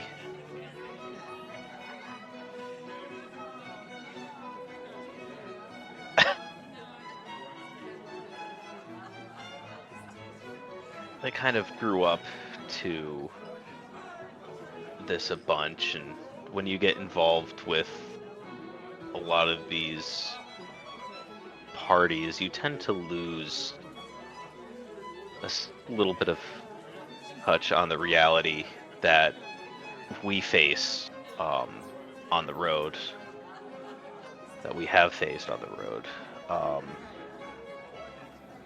And Vane is, well, he is just, he's like that all the time. My other friend who wasn't there, Marcus, usually keeps him in line a little better, and I do apologize, Mira, for some of those comments that he made.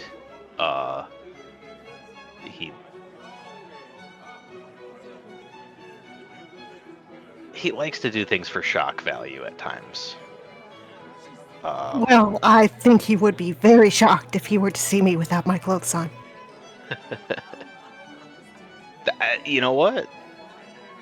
That might actually be something that will shock him for once. He... so I would like to maybe start over and have you and everyone meet them again in a less confrontational situation.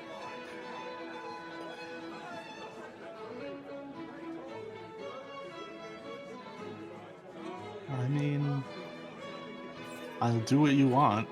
I doubt I'll change my opinion, but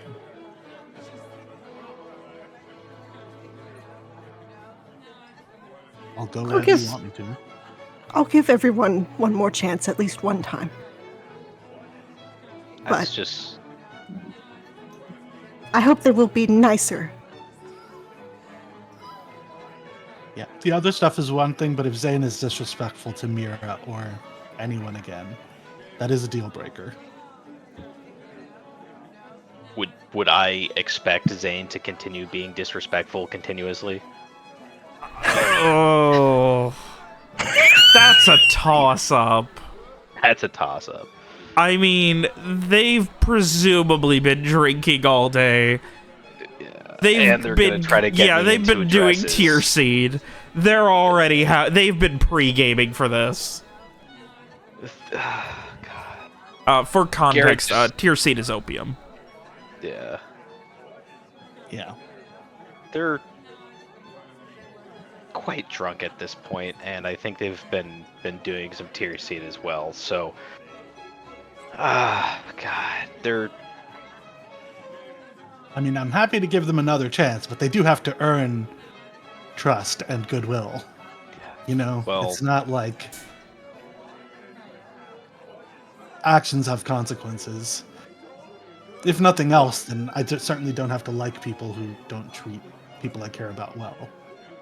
That's certainly fine, but apparently you're gonna end up seeing me in at least one or two dresses tonight, so...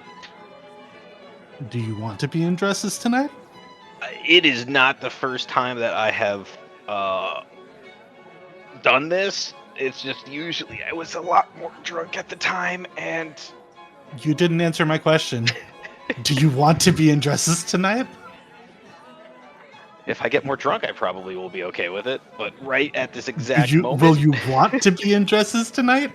If you get more drunk? You're not answering the question. If I get more drunk, yes. Yes, Okay. I'm confused on it, I'll be honest. I mean, I have no issue with you wearing dresses. I No, have issues with them putting you in dresses that you don't want to be in. I don't have a problem with that either. It's just I don't know how I'm sorry, serious I need. real quick, at this point, I do think that, Frey, it has been a little while. You've gotten the basic lay of the land of what's going on, and you have seen the group return in a much more tense conversation. Okay. Frey is going to make his way over there. I think by this point he probably has a glass of wine in his hand. And he's going to kind of, look around the group, take a seat, and just say, Oh, Garett's also you all look like you've been... You all look like you've been through the ringer. Well, more like been through the honey, I guess. We ran into my friends in the other room, and things went a little rough at first.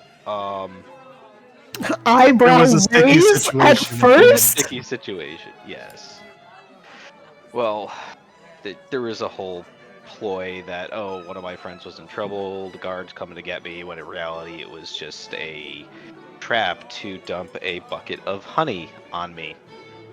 And I, thinking that there was actual problems, kind of roped Mira and Rohan into it, so we went into it with a more controversial from the outset, and my friend Zane, who's a bit, for lack of a better word, cocky. He's still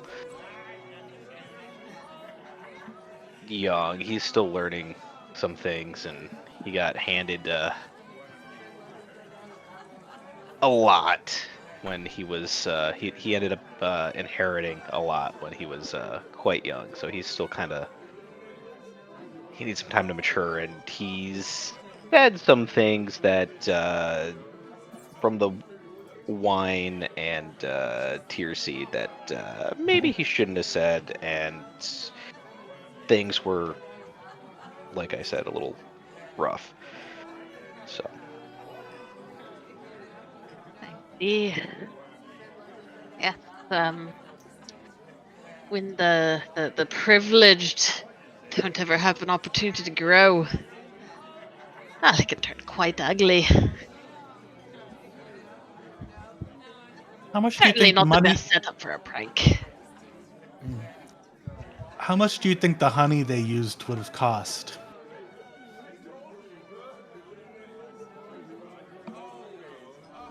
It would have cost a good amount. I don't know the going prices for honey off the top of my head, but it would not have been cheap. And like I said, that's part of the thing with when you're involved with all these parties like this, you lose track of some of that. Reality? Yeah. I mean, that's a reason. That's not an excuse, right? I mean, like, you're basically saying, yeah, you're right. The circumstances of this person's life did make them inconsiderate and privileged. Which is like, yeah, that's also what I'm saying. But, that's fine. It's fine. You know what? They're your friends. If you like them, then that's fine, I guess.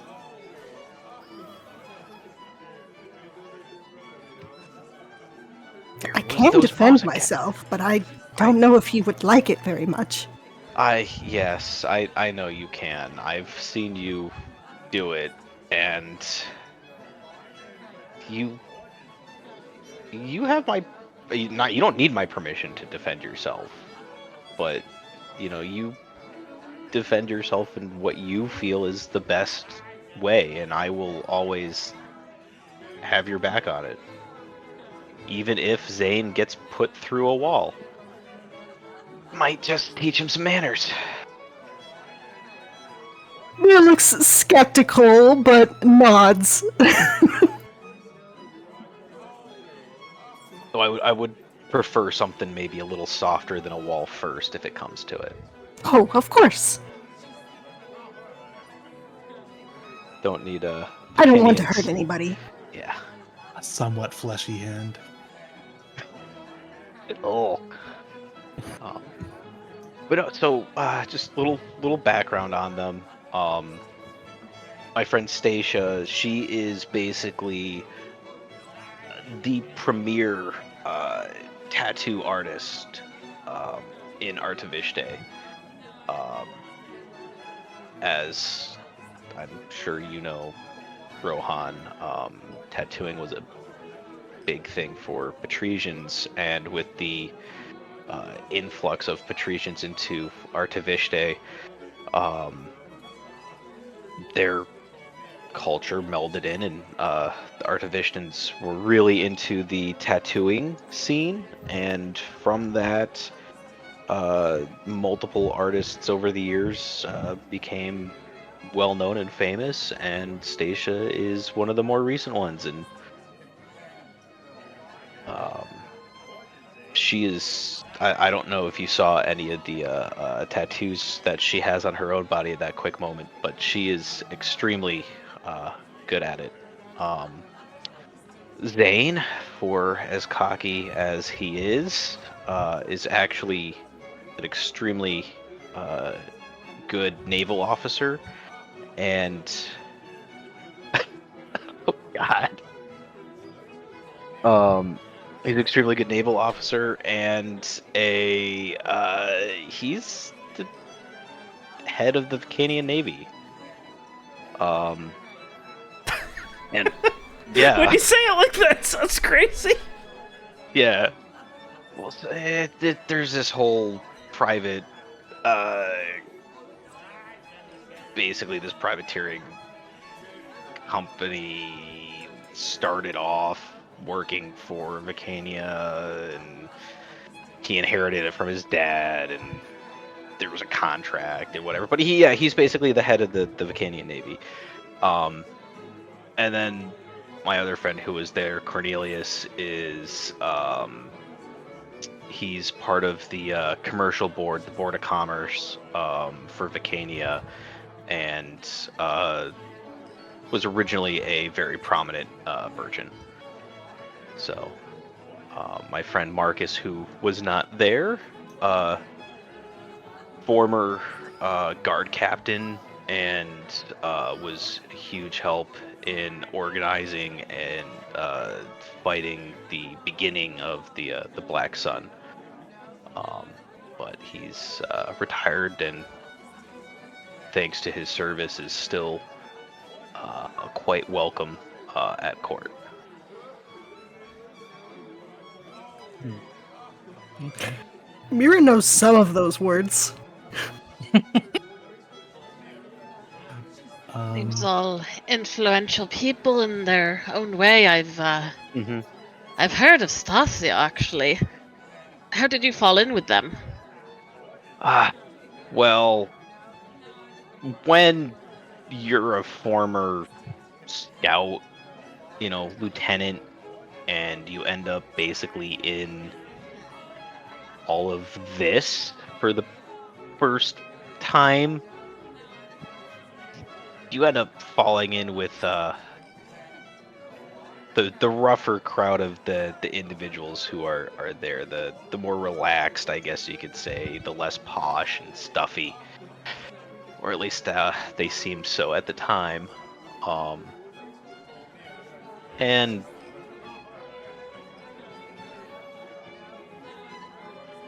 you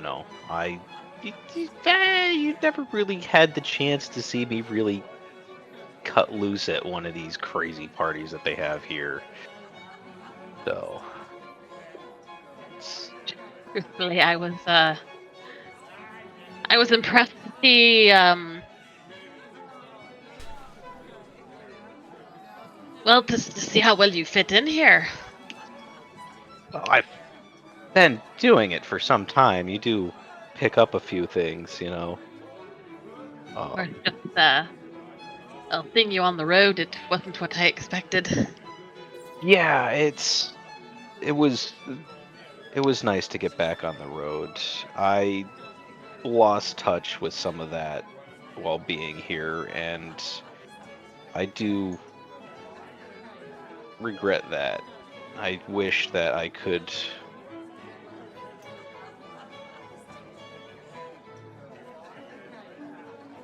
even after that time on the road and coming back here and just kind of meeting my friends again, I'm not gonna say I don't know who I am, but for being as old as I am, you'd think I'd have some of that figured out a little more, I guess, but No, not really. I don't think my father ever had it figured out. And he was older than you.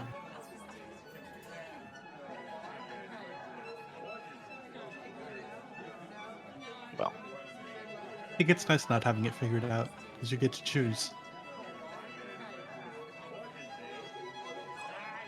am I getting one thing I know, it's catty remarks from that? No, I think no. I think I'm being sincere. Like, I think Rohan would even say, like, the one thing I'm good at is being lots of different people. So I think it's nice to have the freedom to decide who you want to be and then do that. So, I mean, you're good at doing this, and you're good at what we've been doing for the past few weeks out on the road. So I think How long have we been on the road, technically? Sorry, I cut you off. No, that's good. Good question. Probably a couple months. I don't know. Give me one moment, I'll have the answer. Yeah.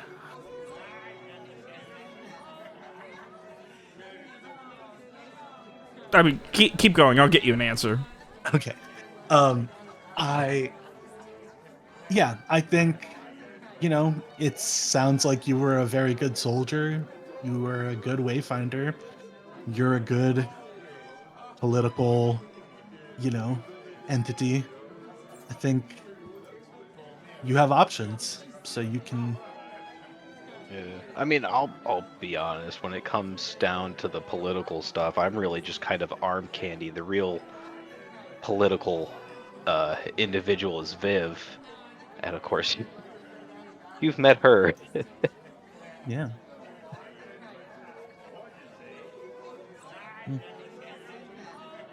Okay, so 18 weeks, or sorry, 8 weeks. So just about 2 months. Yeah. Although I think months are different here. Yeah. Months are always... Or I'm sorry. Oh, no. I'm sorry. That would be 6 weeks. That's all. Not 8 weeks. Huh? 6 weeks. So yeah, 2 months.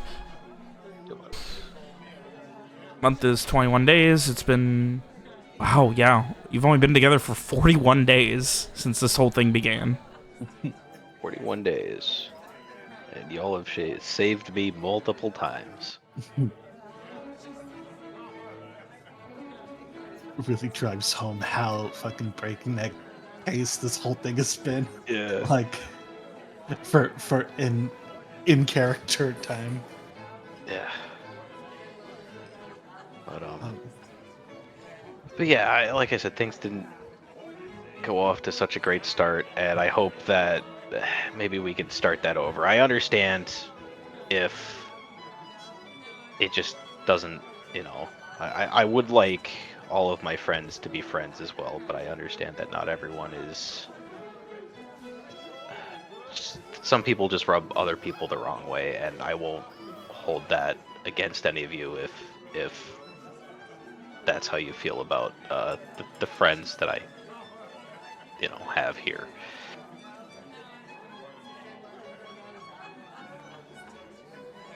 Okay. Thank you. I think we're all willing to give them another chance at least. Yes. Except for maybe Viv, she might be over them, but. What? Okay, so no, I'm kidding. I'm kidding. No, Viv. I'm sure they actually really helped Viv out a lot while I was gone. Okay. I heard it. I heard it too. Whoa. Wild. What? That's insane. Because every time you guys say that, I check what point the background music is at. It's a different point every single time you guys say you heard it. Then it must be happening more often than we think. It's happening throughout, but there's someone like there's a couple low moans, but then there's one where it's like oh, and I'm like, it's a thing, I swear. Listen, it's a Vacadian party, all right? Listen, it is. 3 people have heard it now, at least. I didn't process it until you said it, and I was like, wait. Oh my god, that was. All right, let's not get back on topic. Okay, yes. I mean, yeah, I guess we're killing time until I get pounced on by this bird guy and we have this after party and so on. Yep. All right.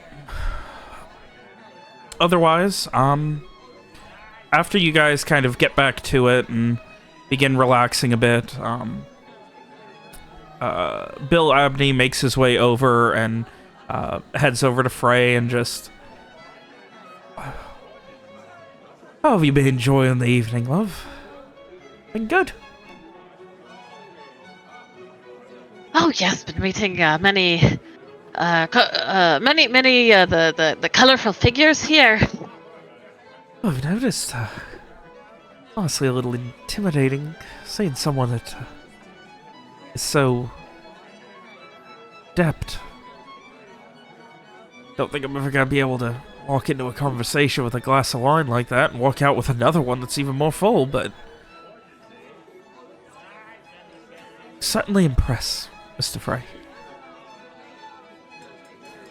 I'm sure you'd have the knack of it in no time. You don't seem all that uncomfortable here yourself. I like dressing nice. I just don't really get it all. It's a lot.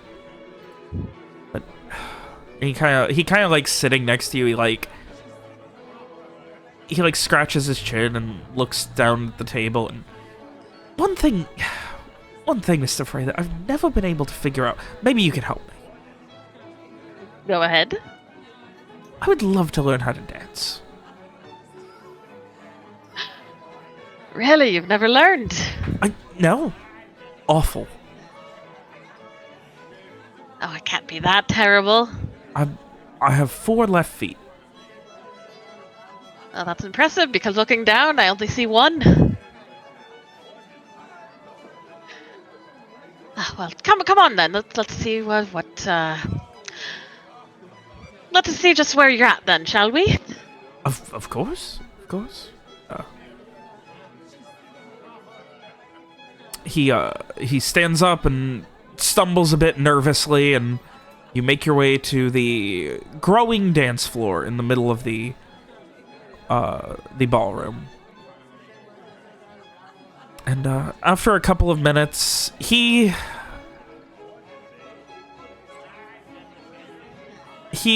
just kind of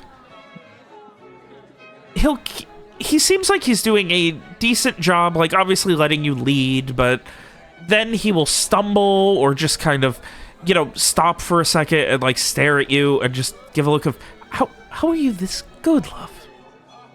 How is it possible? And just things like that. I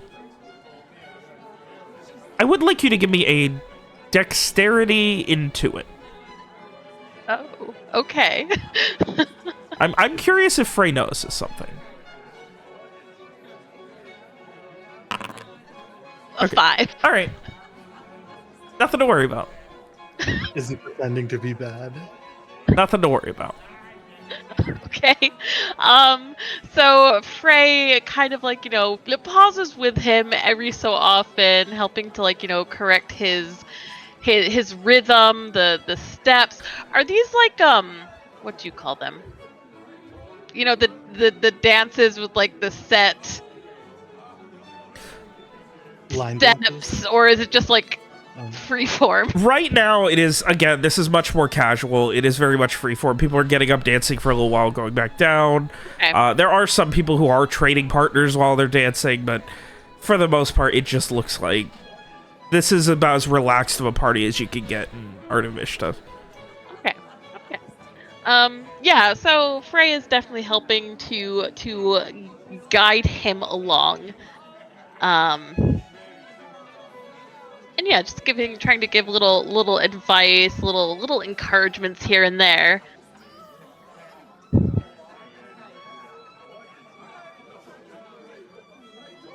Yeah, he is always willing to take the advice, and it just seems like the main thing is just like he'll start and like obviously with you leading he's fine, but then he just lacks confidence and seems to make a mistake and just stop for a minute, almost like embarrassed, and just like hug you and like bury his head in your shoulder and just start apologizing.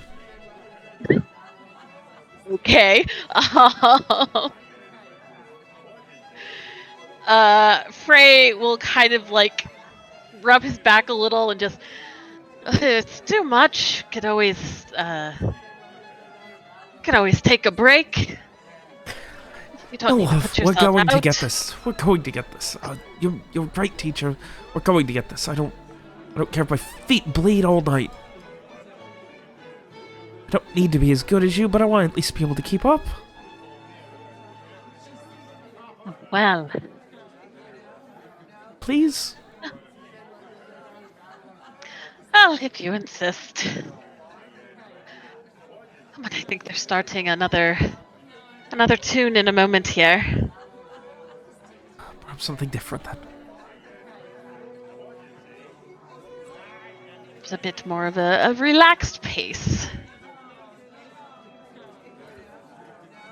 He is willing to dance with you for as long as you will do it. Yeah, Frey will humor him for probably a few more songs, and like just seeing like, is he like ever like getting the hang of this? He definitely is slowing down less and being less in his own head. Okay. I think at some point Frey would try to subtly shift the leading over to William, as he seems to be growing a little more comfortable. All right, give me a dexterity sneak. Okay. 10. Now I roll well. Wow, there's the fun roll. Yeah, I mean, over the course of a few minutes, you kind of get it. So instead of, like, you almost, like, change the dance so no one's leading, and then you kind of, like, let him lead, and it's a slow, like, gradual pivot. And by the end of it, as he's leading, like, he's fine, not making any mistakes at all. And he's a pretty good dancer. Like, he keeps time really well, and he's not looking at his surroundings at all. He seems to be very aware of them, not bumping into anyone, not stepping on any feet. He's pretty much just keeping his eyes locked on you and perfectly dancing. Oh, there you go, Mr. Aberney. It almost seems like you're a natural. Well, quite literally, it takes two to do this. Don't think I'd be doing it without anyone else. Can't get rid of me that easily, love. Oh, except that I guess you all need to actually find out what my captain wants me to do now that we're here. You know, that hadn't even crossed my mind. The escort part of your trip is done, and, well, I don't think we'll have any more trouble with Rohan being hauled away. What will you do now? Suppose that's up to my captain.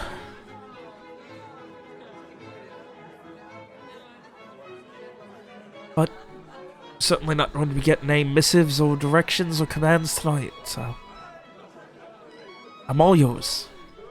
I mean, yeah, you know, the group's not yours. Not you. I mean, the group of not. Yeah. He chuckles a little. It's all right, William. For now, it's just us sharing this dance.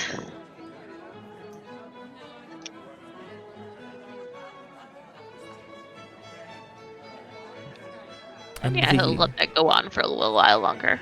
The dancing continues. Mira, Rowan, Garett, the waiting for the inevitable continues. A little while later, maybe half hour, 45 minutes. It is Zane who arrives and sits down at your table. Apologize so much for everything that I did. Seems Mr. Garett believes that we may have put the wrong foot forward. We were never meant to make anyone uncomfortable or unhappy. Just... And he kind of, like, at this point just puts his hand out into the middle of the table, just like... I'm sorry. All I wanted was a chance, you know, to have some fun with my friend. I didn't know all of this was gonna be happening. We At this point, Stasia comes out and she sits down next to him. Oh, what he's trying to say is that this whole thing, this group, we're all Garett's friends, and our common connection, our bond, is that we hate... And she just motions around her. It's a lot. There's no escape from it. A little bit of levity helps the situation.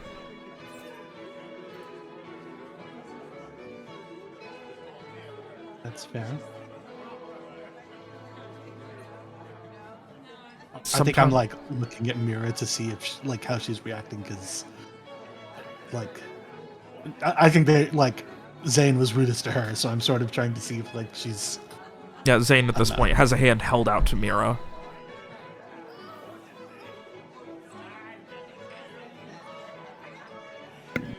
I have to unmute myself.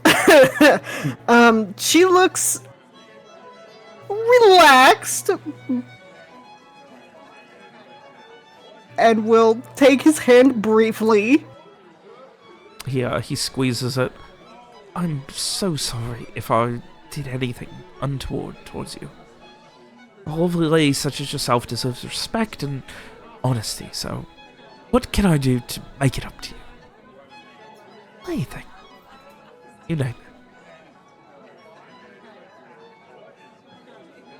Well, there's nothing needed, I suppose. Just was a shock, I think. When we thought that something terrible had happened. He squeezes your hand a little bit tighter, and this time with like both of his hands. Well, I appreciate that we can let all of this go. We're good.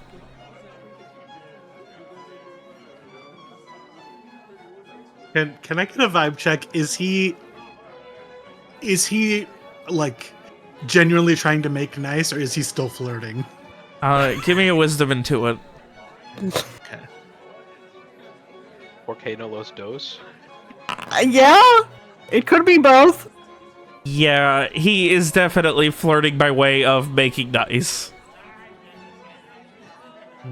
Okay. Like, Garett has established that this guy essentially commands the strongest naval force for Vitecourt, and he just offered her anything she wanted. Yeah. Like, for example, if she wanted the Navy to roll up and bomb, well, not bomb, but bombard.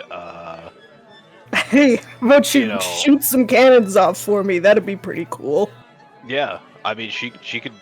He said anything, so he probably does like, that hey, for fun anyway. Blow up Fortuna Sol. Okay. Don't do that. Yeah, no. Okay. so yeah, no, he is definitely still flirting though.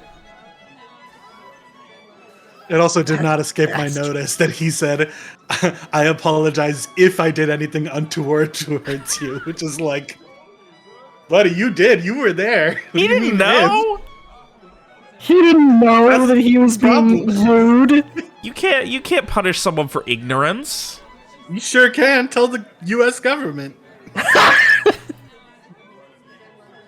Artificians are kind of forward with some of their flirting. No. Anyway. It's a culture shock, that I guess. So, you guys, they do inform you that it seems like Cornelius has went ahead to go get Marcus and will not be joining the festivities.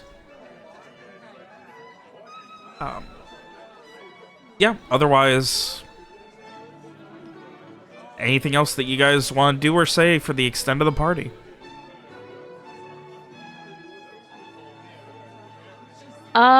Frey would like to, I think after he, a little while after he finishes dancing with William, he would like to go, meander near that merchant he recognized, Hugo von Alfredstein. Okay. And he would like to gauge if the man recognizes him. All right.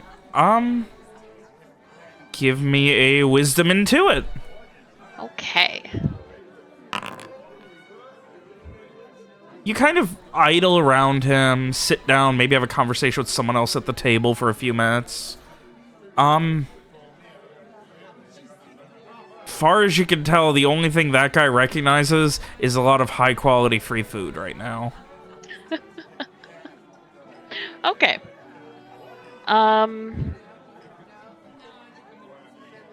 He's going to kind of approach him. Another glass of wine in his hand, and he'll say, "Pardon me, Mr. Fred Stein, wasn't it? I thought I recognized you." Yes, you go to my friends. What is it? Oh no, I believe that I've seen you from time to time in Alistair. I wasn't expecting to find a familiar face out here. Oh yes, this business deal. Work I had to do, meeting with a possible client, business partner, not even sure. Oh, did you say that? What's that? Did you say that the person that he's doing the business with didn't show up? No, he said he's not sure if it's a client or a partner yet. Oh, okay. Unfortunately, they seem to be a duchy-related business, so I have to speak with. And he motions towards the Duchess's table. The duchy regarding it. And he begins just eating at what seems to be a very large turkey leg, which is surprising because you haven't seen any turkey at this entire banquet. Frey kind of leans onto the table on one elbow, kind of, getting into a very kind of casual gesture. His eyes kind of going towards the Duchess's table a moment. Really, have you been waiting here all night? Oh, I figure they're gonna come get me. It's how most of these things work. I'm not gonna be the one to get up and then told no. Fair enough. Well, I hope it won't leave you waiting too long. I know that, well, with all that's going on. If so, I'll just get free food tomorrow when we do the same thing. Maybe I'll get to sit in the palace or something. Who knows? And wait, he does that way he laughs, he spits food, and it lands on your chest. Oh god. Frey does his best not to show his disgust visibly on his face, and just kind of wipes it off with a handkerchief. I will mention he also talks with his mouth full and stuff like that. This dude's kind of a mess. He is definitely taking advantage of the all-you-can-eat portion here. Well, I don't think I've seen that on the tables tonight. Have you found yourself a secret banquet that the rest of us aren't aware of? Yeah, of course. You can ask them, they'll make anything. Really now? Don't want some up your own ass lamb basted in wine. Just give me a damn turkey leg. Well, that is a perk I'll certainly have to take advantage of. Watch this. And he calls over one of the servers. This gentleman here, he's looking for something a little more eclectic, something you don't. Kind of looks to you, waiting to see if you're gonna ask. Frey will. Frey will raise an eyebrow and. Do you have anything? I am curious what sort of imported dishes you might be able to prepare. Cuts you off as you're saying it. Pineapple. The man wants a damned pineapple. Find a dish with pineapple and bring it here, or it's going to be a damned head, and you will never work in this city again. Make sure everyone knows it. And the server quickly heads off, very stressed looking. You see? You'll have pineapple something in a few minutes. I think I was just craving pineapple just now. There you go. As if you read my mind. You don't have to eat it if you don't like it. I'll certainly try it if they go through all that trouble.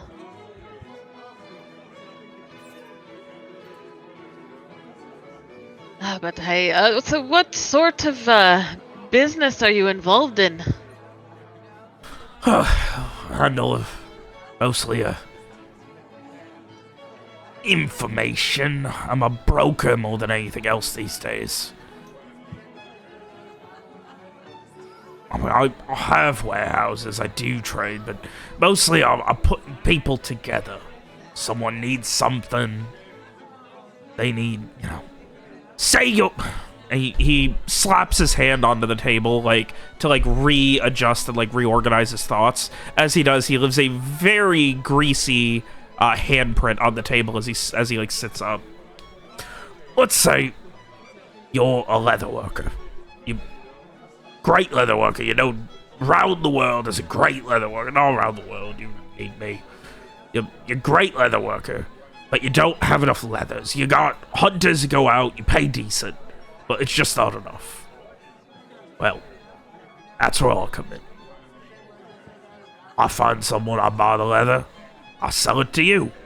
I make a little bit of coin on the upsale, you get it quicker and more consistent. Middleman.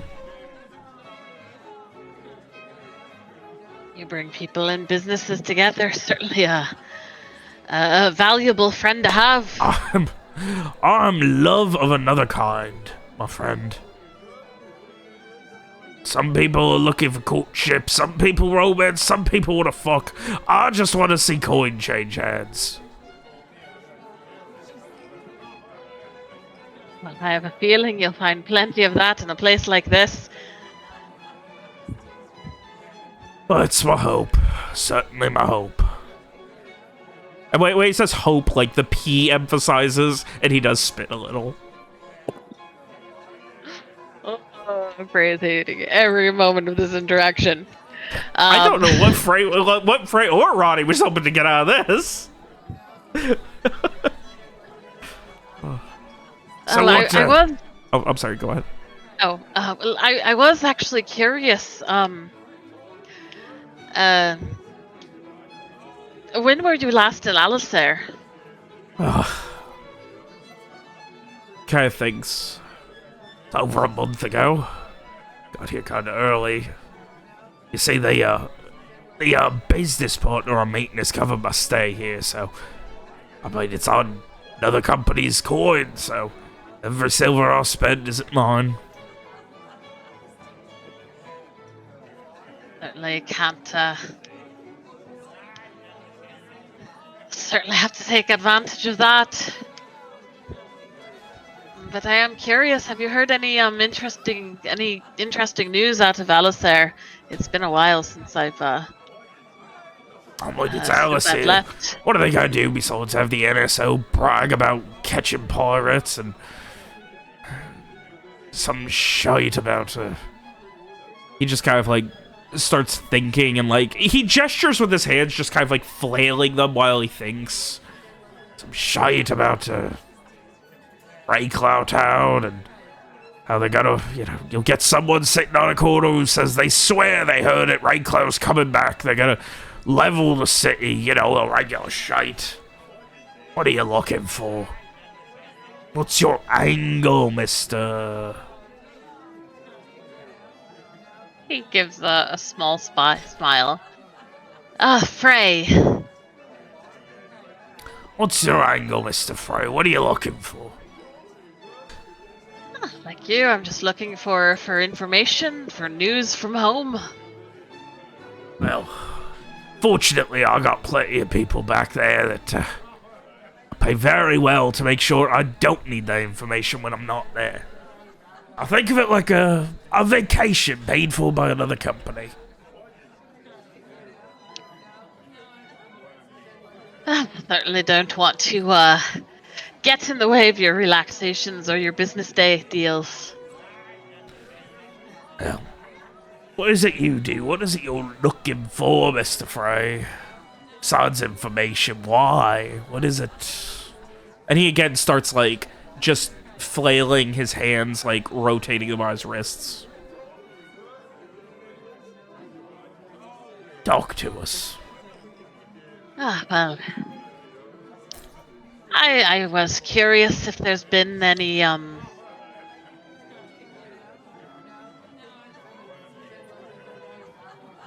well, the folk like this. Back in Alistair, what news, what changes?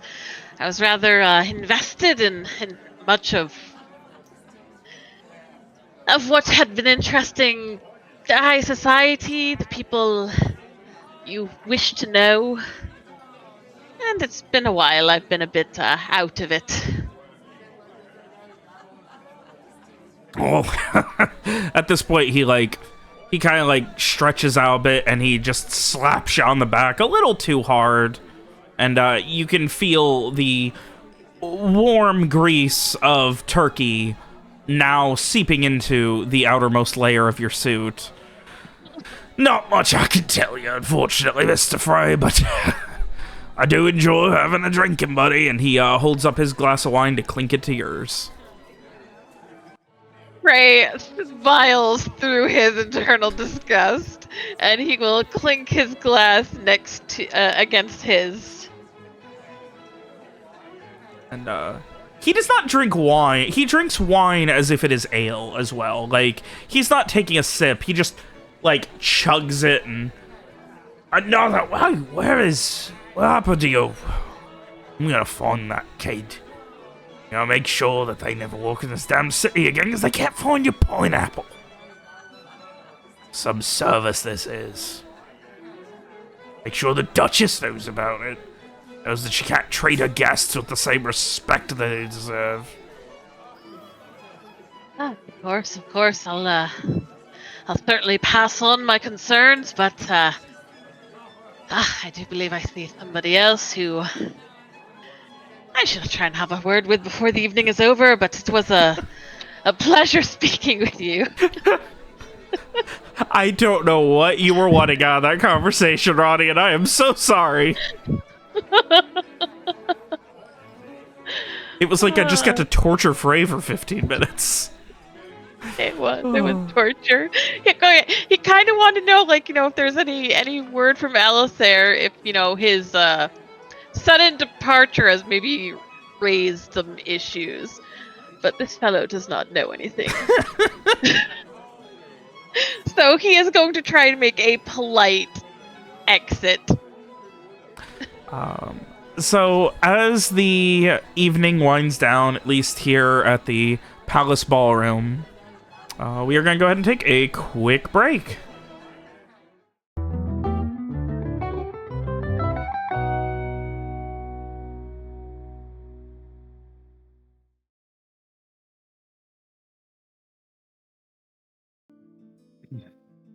Alrighty, so you guys spend a little while as the party winds down. You make your way outside where there is quite a lot of security.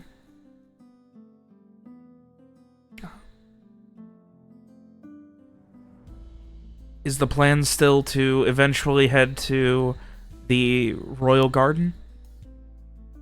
I would have that plan to go to the Royal Garden after party. I know Rohan has a secret assignation. Yeah. Frey would also like to go to the after party, but first he would like to get someone to see how terrible his outfit looks now. After that run-in. Me, I can do that. Yes. How bad is it?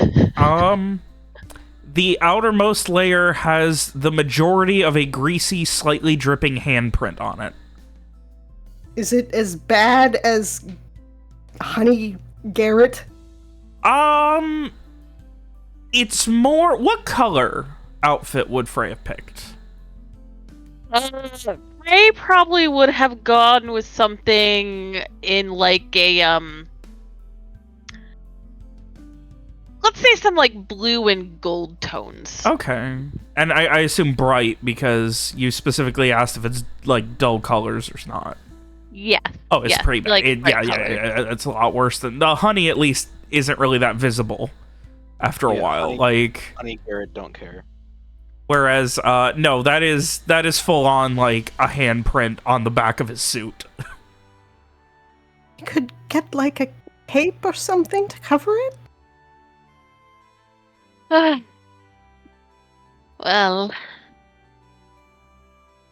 maybe you could try and clean it off a bit. And Frey, I think, will at this point have taken off his jacket. Yeah, it's bad. Like, it is... It smells like turkey, and it's like, oh... Probably best case there is just not wearing the jacket. Yeah. Just have to send it in to get dry cleaned. Frey will, definitely winces looking over it, but you know what? It's not his jacket.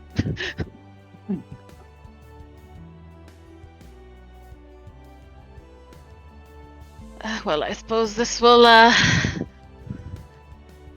well, actually, and I think he will try and flag down one of, like, the servers and ask them to put his jacket somewhere safe.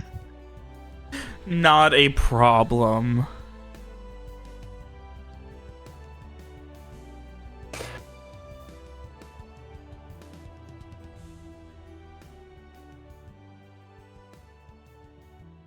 Alright, so...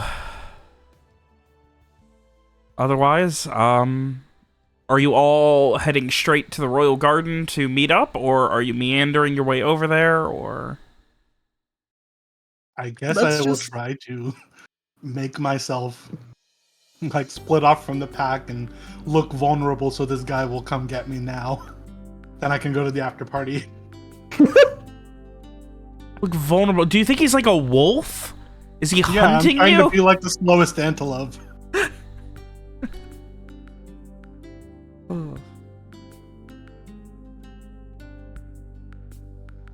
Hey, as you guys are kind of unwinding outside, and you just kind of make sure that you're in the light and visible. About 10 minutes later, you hear a call from a nearby bench. Over here. Now. Okay. You're Rowan, right? Yes, Rowan.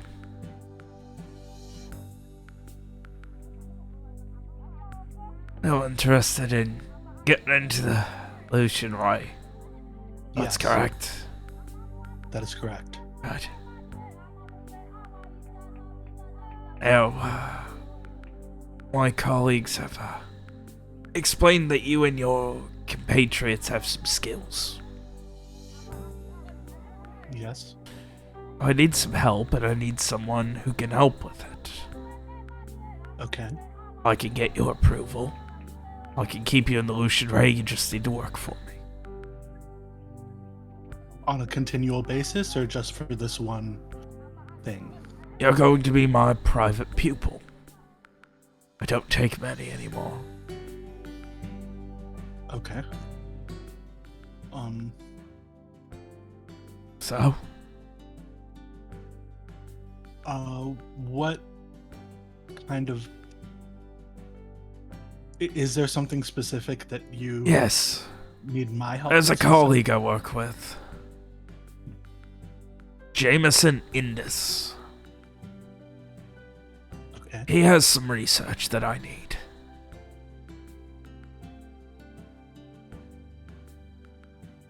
And he's not interested in sharing it?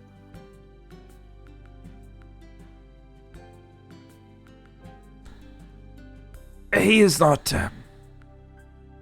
strictly speaking, he works with the Lucian Ray, but he's not a part of it. He's not one of our faculty of professors, magister. But he's explained what's happened, and if I'm going to continue my research, I need his. Frankly, I don't care how you get it. Just get it.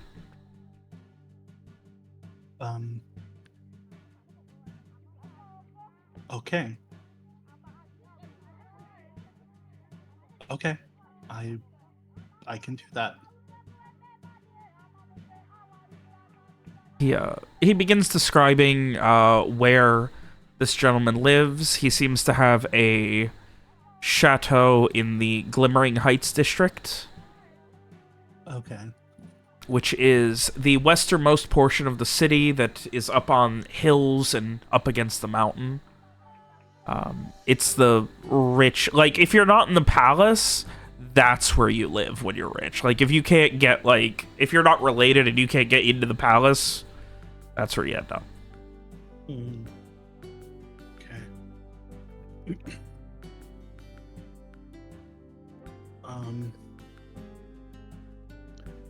Okay. I'm trying to figure out, like, I'm thinking all of this to Garett as it's happening. Like, this guy wants me to steal research from some guy who works with the Lucian Ray. He's being cagey about what it is. I'll see if I can get some more info, I guess, but okay, I'll say to Bird, if I am going to be getting the research, I'll probably need to know what I'm looking for. Can you tell me any more about what exactly the research is? It has to do with a chemical formula for recovery, something like that. The specifics I'm not sure about, but you're smart, right? And at this point, he kind of gestures a bit with his cane. You're supposed to be smart. You wanted the Lucian Ray. I'm sure you can find it. Okay.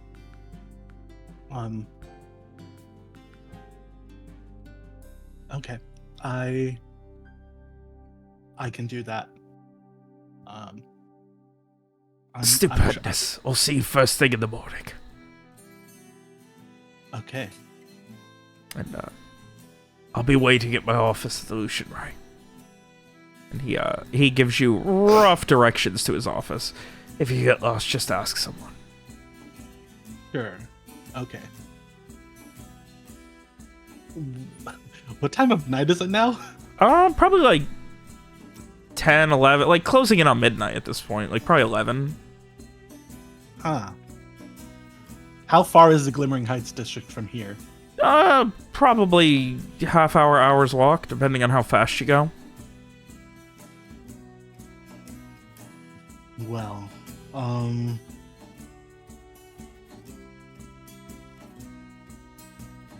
gonna think to Garett that this is what this guy has asked of me. I feel weird about doing it, but this guy does work for the Lucian Ray, so I suppose it's kosher, I think. And it's probably not kosher, but if this is a way in for you, we've done similar things before. I just don't want to be on the bad side of somebody who, I don't know, somebody who I shouldn't be on the bad side of. But it feels like if this guy is trying to do this, then I feel like I should know.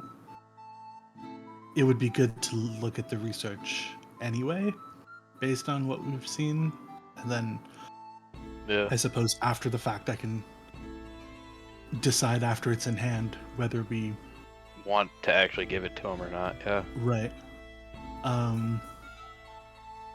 Well, he wants me to give it to him first thing in the morning, so I guess I need to go now. Do you want help with this?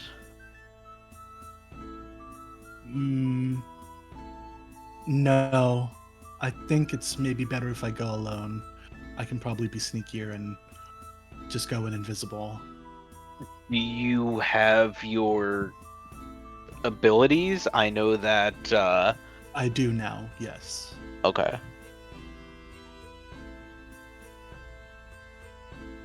Do you have access to all of them? Because I believe didn't Ozzy like block you off? I have access to all of them now, which is its own can of worms. Brings up questions about what Ozzy's up to. But... Y'all are going crazy with the anachronisms tonight. Kosher, can of worms. Shanghai. Yeah. Shanghai. Yep. Yeah, I have access to everything that I would normally have access to. So, yeah, I guess you guys enjoy the after party. I'm gonna try to go do this as surreptitiously as possible. Okie dokie. I will stay in touch. Yeah, if you need help. Yep. All right. Well, I will head straight there. All right. Is the plan to, all right, let's see what everyone else is doing first before we go into, Rowan Commits Crimes mode. Yeah.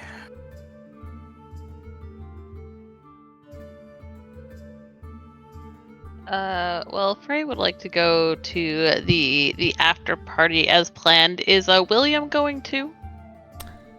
He is not. He has to report to one of the bastions first thing in the morning. Okay. Oh. Then Frey will wish him a good night.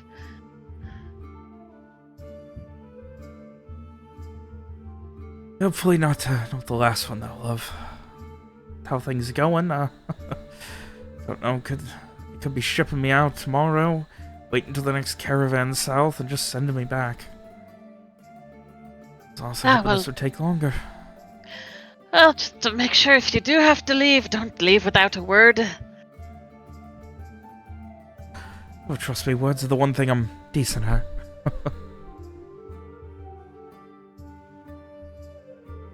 Well, I wish you a pleasant night then, and hopefully I'll run into you tomorrow. Hopefully. I'm confident you can make that happen if you want to, though, love. After all, you could say future, you know where I'm gonna be, right? He gives a laugh at that. You might have a point there.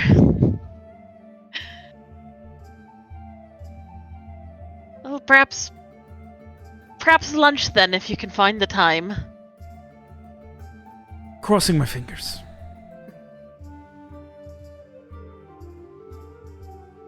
I'll have a good night then. He very sadly heads off, gets about 15-20 steps, and then turns back, looks at you like a sad puppy that is being forced to go against their will. No, that puppy is sad. Frey will,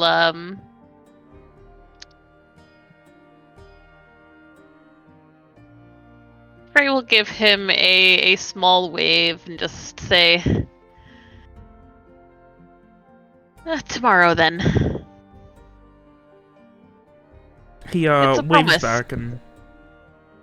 back and just kind of swallows a little bit, just not somberly, but just like with a little bit of regret in his eyes as he then turns and heads towards the nearest bastion.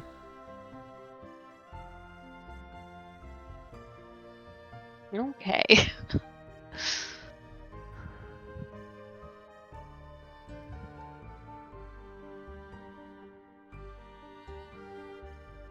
Anyone else have anything before the after party? Nope.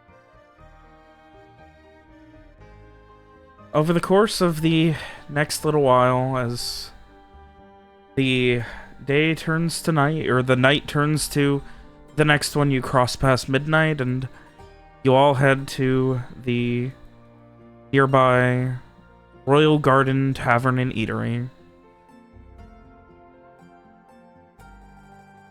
A lavish establishment with just these beautiful crystal chandeliers, this fanciful velvet plush seating.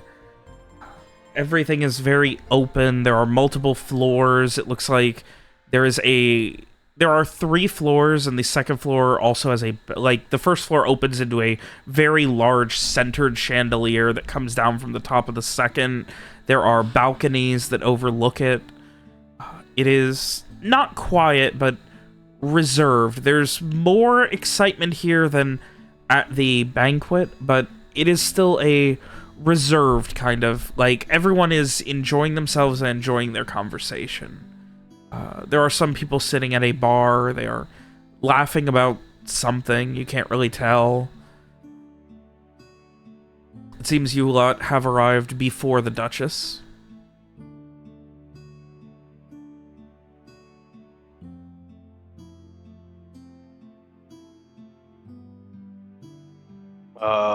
Did my friends arrive with us or ahead of us, or are they not there yet? They are not here yet.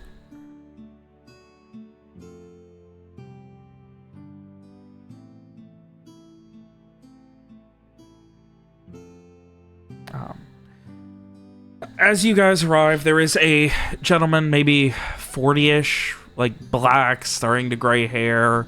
He's got this nice fancy, like, velvet tailored coat he's wearing. He gives just this big smile and a bow.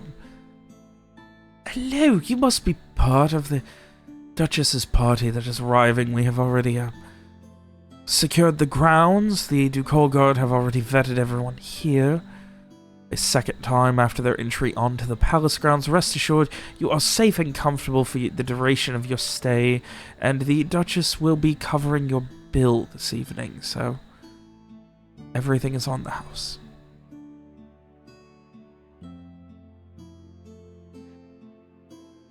She's most generous. Thank you. A happy ruler is a living ruler. And happy subjects are not going to poison a ruler. That's true. Did Viv come with us, or is she still talking with her friend? She would have came with you at this point. Okay. Cassie would not have. She would have been going back. I'm imagining Strieg also probably went back at this point. He is partied out and wants out of the fucking suit. Yep.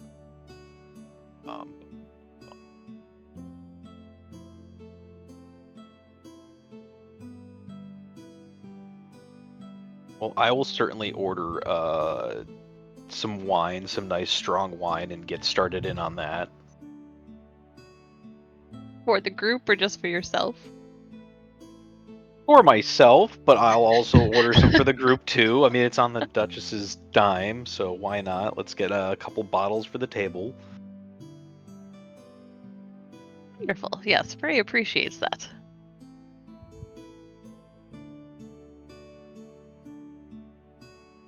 Oh, I guess it's just Garett and Frey.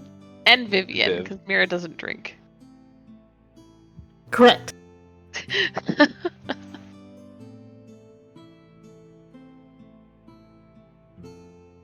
Alright.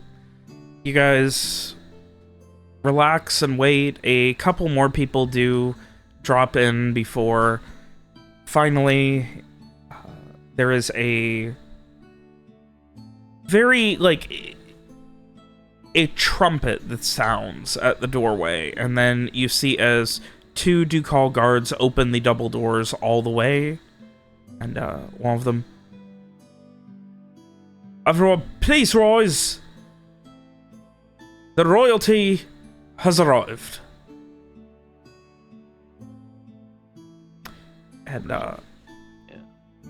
the trumpet just kind of goes off a couple more times. It is disappointing. Like, it's a single trumpet that's just like, like, it's not very good. And then you see Zane leaning on Cornelius, holding a trumpet, laughing as he is, like, unable to walk, making his way inside. So it's just these two goobers. Is Stacia with them? She is right behind him. She is face-palming pretty heavily.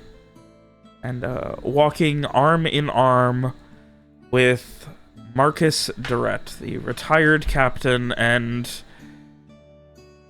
babysitter, if you will, of the gang.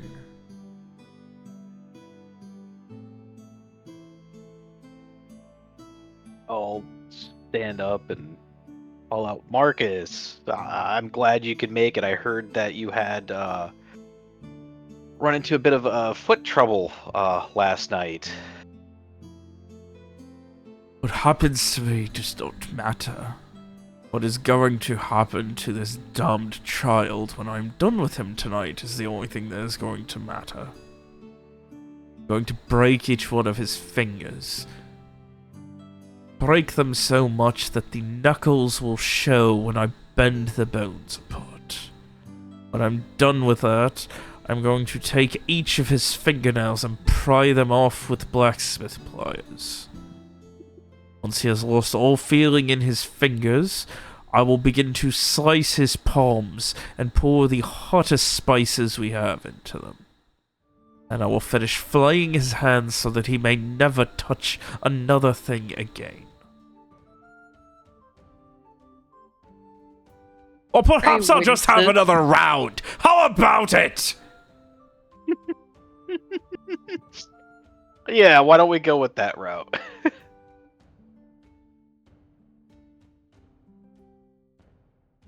And he begins walking forward with like he has an obvious limp, but he is still walking faster than Cornelius, who is almost dragging Zane. As he catches up, he then just like puts a boot out in front, and Zane immediately just trips forward. Cornelius falls on top of him, and oh, what a horrible moment. I'm sorry, I'm so sorry, Cornelius here. And he begins to lift Cornelius up, and as he does, he stands and puts all of his weight onto Zane's right ankle and begins pulling Cornelius up. And Zane just, you fucking shit! Oh, don't worry, we're gonna get you up, Cornelius. And he finally gets Cornelius up. He stumbles back a bit. Let's go get that first round. And they leave a moaning and complaining Zane there on the floor and just walk around him. Stacia just kind of shrugs. Don't look at me. I'm not strong enough to pick him up. I'll go pick up Zane. I'm strong. I mean, if you wanted to pick him up, you can, but I figured... I mean, I can help. I'll take the help picking him up.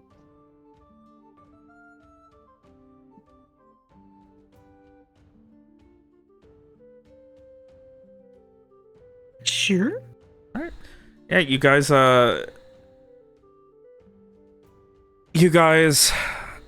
pick him up, and he is not a heavy man. He's like 150 maybe. And you get him up, and he just if this is the golden fields, then I suppose my wishes have been granted, he says as he's staring at you, Mira. Bonk him on the head. She just rolls her eyes.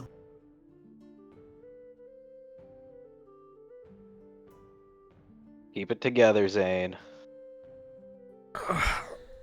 What? I don't think I can keep my bones together, and I'm pretty sure that fucker wore his heaviest boots and just about broke my damned ankle. You want me to take a look at it? No, I want you to break his ankle back.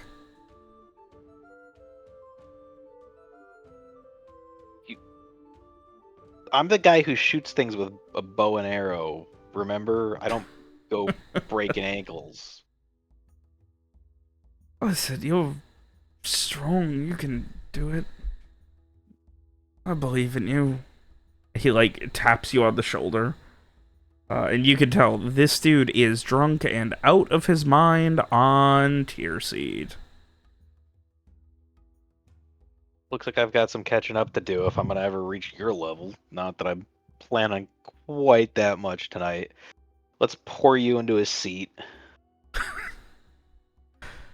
He sits down and immediately just, like, slumps over, leaning against, Anastasia, and she just gives you this look like you really put him here. I just put him in an open seat.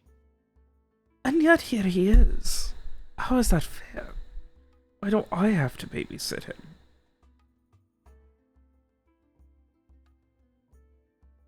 Come now. Garett, it's your responsibility. Your first night back. Exactly. It's my first night back. It shouldn't be my responsibility to babysit Zane. Alright, how about we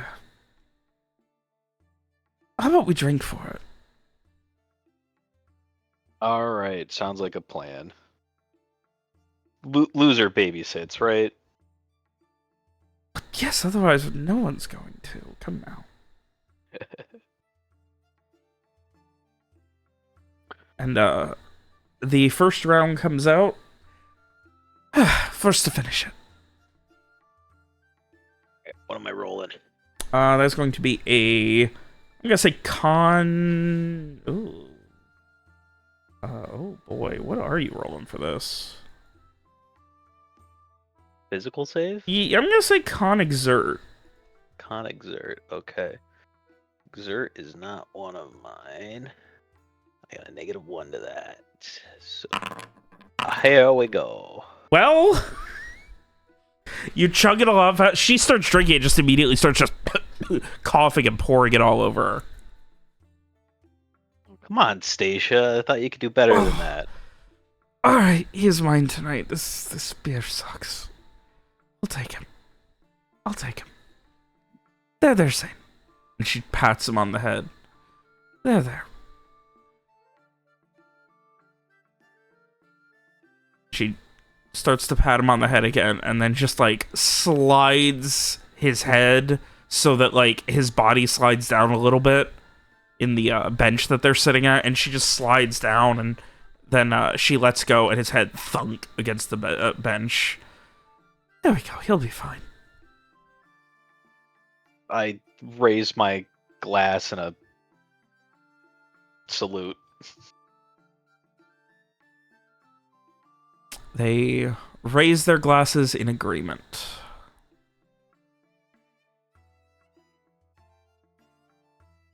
Always did overdo it a bit. At this point, Mr. Garett, Marcus, he turns to you, Mira. I was told that Mr. Zane was untoward toward you. Was that correct? A little. What can we do to make that right? Well, he did apologize, but... An apology is a good start, but... Have you ever watched a man pass out and then wake up with rat shit in his mouth? I don't think that will be necessary, thank you. We could. And he turns back and to the others, and Stasia. Oh, we could get some of that thick cream and put it in his mouth. He won't be able to open it for like a day. Then he won't be talking. How is that? I'm not really interested in any sort of vengeance or anything of the sort. Marcus, once again, if you change your mind, I will make sure that he pays for his offenses. How about soap? Just give his mouth a good washing out. He gives a nod. Soap. And, is that okay, Mira, or would you prefer we just leave it? Why don't you just leave him alone? Okay.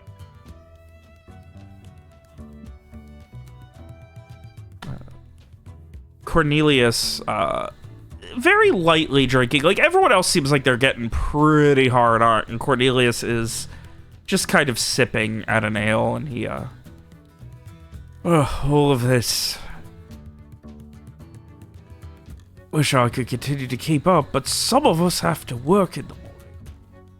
Some of us still have responsibilities. Not sure how that ended up being me, but here we are. Marcus turns to him. You're just a bitter old man who regrets not retiring. I mean, yes, but at least both of my arms still work all the way. Marcus just kind of leans close to him. I only need one to break your nose. Of course, of course. And at that point, Marcus gives just a little smile and slaps him on the back, and they turn. Stasia, so what is it that you all like to do for fun? Normally, we have you at a disadvantage. You've seen our fun.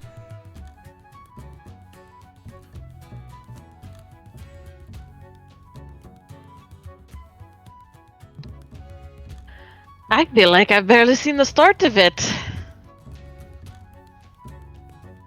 Well, how about you suggest something? What would you like? Drinking games? There was, as we said, that time we had, Garett try on dresses,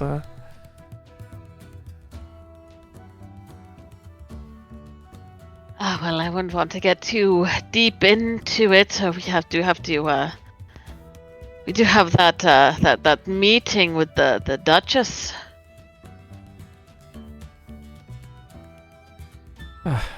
What you really need is to see this man run in heels. It is the funniest thing. Really, Garett, is this a common occurrence? Is this a common occurrence? When Garett's drunk enough, anything can become a common occurrence. I would not say it's the most lovely thing in the world, but we've seen it happen once or twice. It's very entertaining.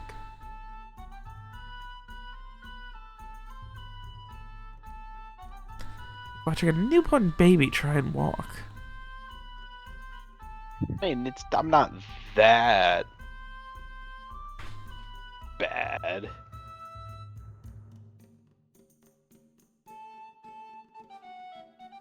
That sounds, and from the bench next to her, sounds like an offer. Zane kind of just holds a hand up, and you see like his hand claw onto the table. He starts to like lift himself up. That sounds like a bet. I think I'm interested. I think what a bet is if we're going to be doing this, we see who runs you're gonna faster race in me. heels. Yeah, you're gonna race me in heels. I wear them when I'm not at sea, though. You don't. One of us has an advantage. Is Zane wearing heels right now? Little heels, not very large.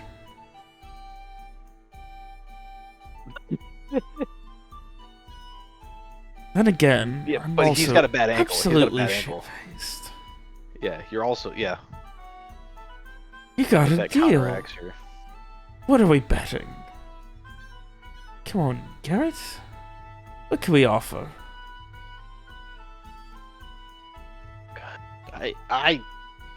I made the bet. You make the... Alright, fine. If I win... penalties. We get to ask one question about each of your friends, and you have to tell us the truth.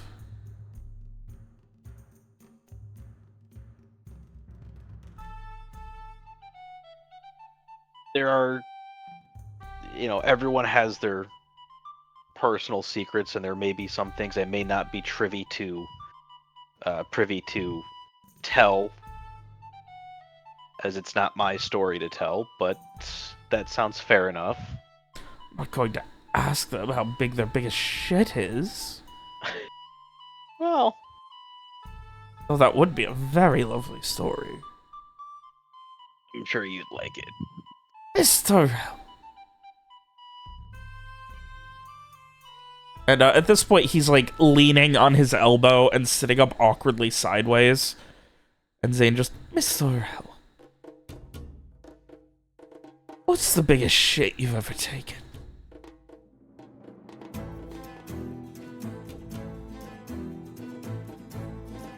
Who was he asking? Mira. Mira. No, we're not. No. I'll tell you mine if you tell me yours. That's... No. No.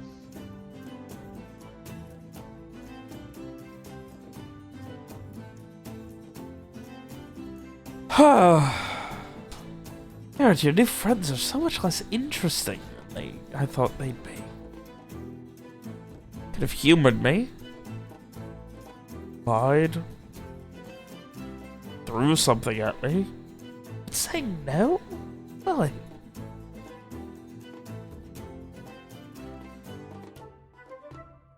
Threw something She at looks you? more disappointed than anything.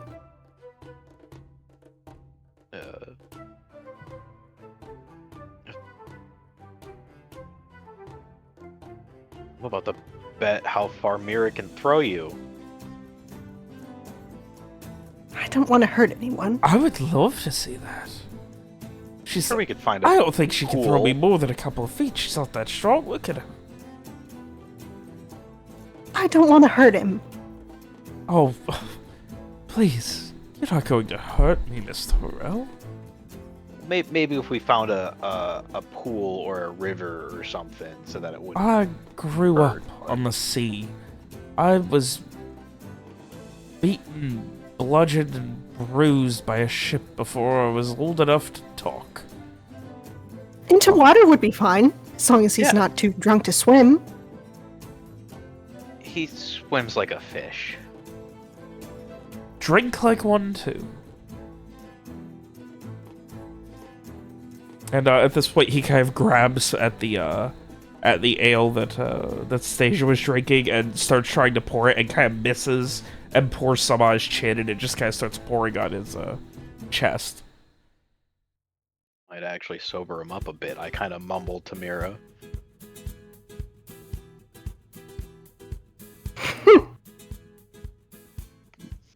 So, we doing it now? Or? Christ. Well, where is the nearest body of water? Does a fountain count? It's gotta be a little. It's gotta be deeper than your head. Oh, that, I mean... We might have to do a little bit of sneaking, but... There is the pond and the garden out back by the palace in the courtyard.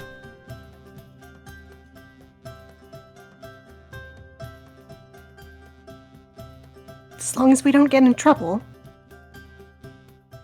Please, everyone's gonna be here. The Duchess will be here. We'll have the palace to ourselves.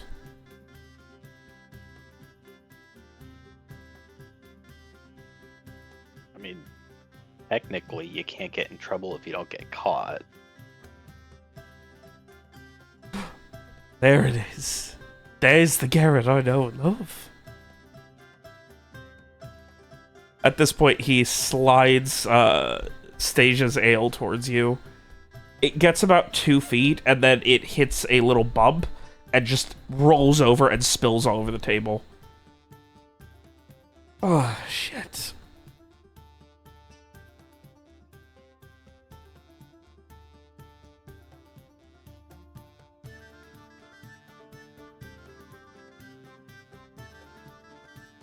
Oh, shit. And he, like, essentially, like, leaning up against Stasia, he passes out again. Maybe this isn't such a good idea.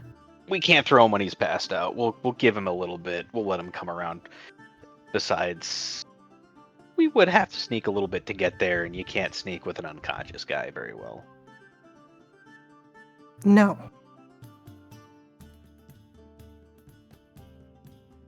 So a no to everything, or a no, you can't sneak with an unconscious guy? The latter. The latter. Okay, just wanted to make sure. But no, yeah, if he's more conscious, I have no problem with it. But if he's unconscious, yeah, I don't want to throw him into water. No. Dump a bucket on his head, maybe, but we can do that later. At this point, things go silent for a second. The doors open. A couple more Ducal guards arrive, and with them, you see the Duchess herself. She is wearing similar clothing to the dress before, but it is much more, it's less like opulent and wide and much more like form-fitting and just kind of more slender so she can move around more. And she just kind of looks around and just... Would someone give me a damn drink? I'm not going to stand here sober all night. And she points to one of them. You, get a bottle of something. I'm far too sober to be listening to... She, like, looks over at you, Garett. Oh, no. Oh, no, no, no, no. No. They're here? I did run into them at the, at a private room up at the party, the original party. Are they going to be here? Is this a thing? They're staying here? Yes. For only as long as you want them to stay here. Of course, but I'm not going to kick them out. This isn't my establishment. That would be very rude. Well, you are also technically the Duchess, and right. The 5 of you. 10 gold pieces to whoever's still standing at the end of the night from drinking. Start now.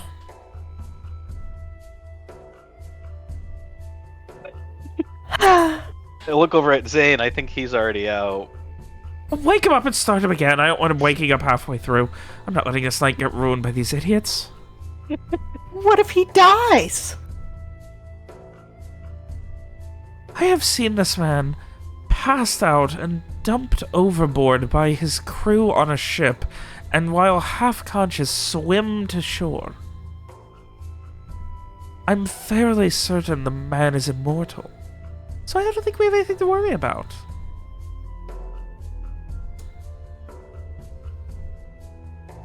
Mira looks skeptical. At this point, it is Marcus who... It may be true. There was a time he had me stabbing him with small knives to help build him up so that he could survive being stabbed with long swords. I don't think that's how that works. Marcus gives a shrug. It was his experiment.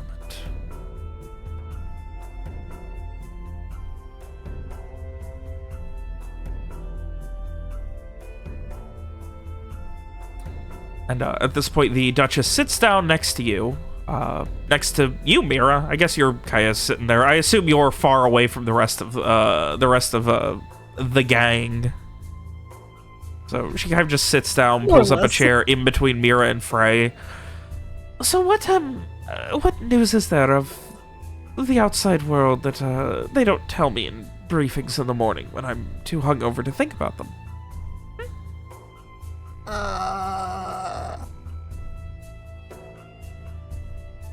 Come now, some interesting story. There must be something crazy going on. I guess I could tell the story about the, I mean, not mention that we were involved in it, but that, there was a man on fire. Well, I mean, we found Mira, in the dungeon of a sure, we could do that instead. That's a little more innocent. Yeah, we found Mira in the dungeon of a castle, locked up, and we had to fight some kind of crazy ghost thing. Oh, you poor thing. And it just kind of limed all over me. And she, puts a hand on your cheek and just, has just this heartbroken look when she looks at you, Mira, as that story's being told. Oh, I thought you said she put a hand on my cheek. No. Is my cheek still sticky? No, Mira. And you are not letting this poor girl live her life to the fullest still? Please. And she motions over to one of the servers. A bottle of something nice, fine. And she turns back to you. Do you prefer red or white? Oh, well, I don't really drink very much. Okay, well, that's all right. What do you prefer? Let's get you something to celebrate your life when you have been trapped by sort of entity. You deserve to live. Please, this is the Duchess of Vitecourt. Give me something. I can make it happen. What? She's again sounds like she doesn't know what she's talking about at all. Right. One each. Your finest white and red. I don't care really. Come on. These bottles are yours, and let me make this very clear. Miss Tyrell? Miss Tyrell, I'm going to make this very clear. These two bottles are going to be for you. And they are not to be sold. And they are not to be shared. I don't care how much Garett and his compatriots ask. You are not to give them a single drop. Yes, ma'am. Good. And she pats you on the back. Now, Mr. Frey. Or I guess yes, milady would be more. She didn't seem to care, so whichever. Mr. Frey. You seem like a good judge of character. Is that right? I like to think so of myself. Right. And you can tell fortunes? I can indeed. She points to Garett and then his 4 friends, Marcus, Cornelius, Zane, and Stasia. Which one of them dies first? Oh no. Frey! No, she leans in close and whispers to you. Some of us in my court have a betting pool going, so it's important that we get this one right. Wait, I'm included in that pool? Freya nods with the gravest of understandings, and he is going to turn and take a moment looking over each of them. And then he is going to rise to his feet.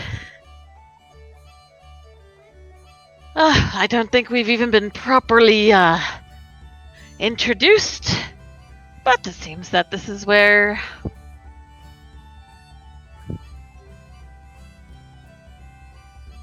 Sorry, what was that? Oh no, sorry. I'm getting a little muddy-headed. Sorry, it's late. Yes, I don't even think that we've been properly introduced, and yet this is how we will begin. And he kind of looks around at the at Garett's group of friends. And he is going to, like, circle around the table that they're all sitting at. Pausing a moment at each. And he'll just, like, kind of, like, reach out for, whoever he gets to first. Just hold out his hand, and just ask, may I? Marcus just gives a inquisitive nod. And Frey, with great focus and detail, is gonna basically study the palm of his hand and do some palm readings. That hand has seen some labor, seen some fights. There are many cuts on it. It looks like it has... There's as many cuts as there are lines from the palm. It seems you've had quite many close calls, but not quite up yet. He gives a very grave nod at that. And he will move on to the next. Cornelius, very excited, holds his hand out. And Frey will take his hand, very kind of like studying it, tracing over like the lines in his palm. Can he get like... kind of like looking at Cornelius, the way he carries himself, can he do like a bit of like a cold reading on him, what kind of like, you know, person he is? Give me an into it. Thank you.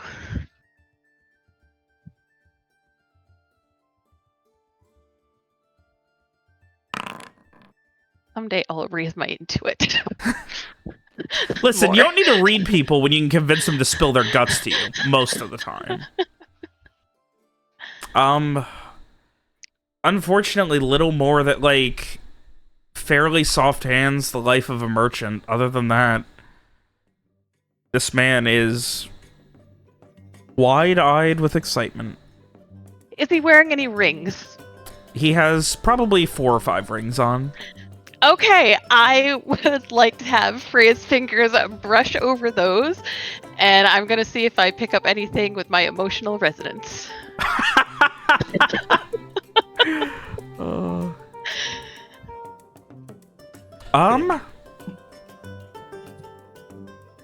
All right. The emotion you get is one of regret.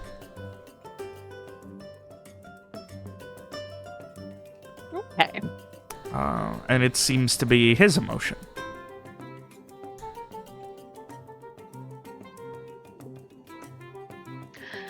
Frey will clasp his hands around Cornelius's own and just very, very somberly just say,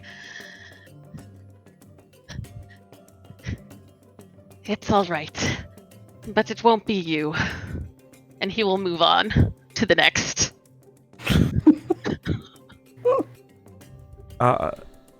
As you say that, you hear the Duchess under her breath just mutter, "Fuck." Her bet was on Marcus? It was Cornelius. Oh, that was Cornelius first. I'm sorry. I thought you said No, Marcus was first, but she went to she then went to Cornelius. Oh, okay. Yeah, so next, next would be Stasia, but instead she, like, holds Zane's hand up. He is in a vague state of semi-consciousness. Frey will reach out and take Zane's hand as well. And, you know, take a moment, make a showing of studying it. He just kind of keeps muttering, "Your hands are so soft. Not hard and miserable like Stasia's." And she just kind of slaps him. Why, thank you. What are Zane's hands like? Are they also soft? No, they are pretty calloused. Like this is someone who's worked with their hands a lot. Okay.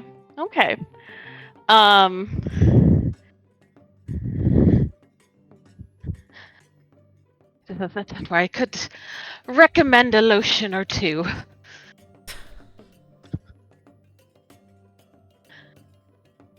He gives a mumbled response that you do not understand. Could not even begin to from that. But you...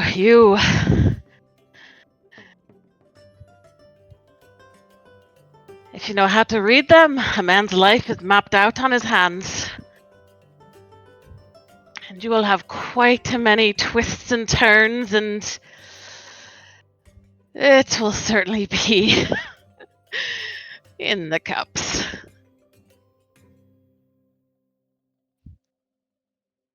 He just gives this blank stare, still trying, like, he seems like he's trying more to keep his balance to not fall and hit his head than he is to understand you.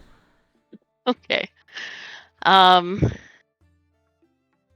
And he will look at the lady. Sorry, what was her name again? Stasia, but you would also know her full name, which is Anastasia Elise Mathilde Chabert. All right. Miss Chabert, would you like me to take a look at your palm as well? She takes her glove off and hands you her hand. You can see the back of her hand is covered in tattoos. Quite impressive workmanship. Thank you, I did it all myself. Your name, your work has reached all the way to Alasir. It's quite a pleasure to meet you in the flesh. I've been there a few times. I wish I could have said I met you already. Well, the city's so big, so many... It's easy to miss each other, even at the same party. She gives a slow nod and follows it with a slow blink, just staring you in the eyes. And does she have any jewelry? She has on her hands? Yeah. She does not. Her gloves had like gold leafing and stitching on them, but it looks like because of the gloves, she was not wearing any jewelry on her hands. Okay, yeah, that makes She has sense. bracelets on. He will definitely shift his hand to touch the bracelet and see if he gets anything from his emotional resonance. This vague emotion of excitement that you would be able to draw the conclusion is coming from her. Okay. He will give her a pat on the hand.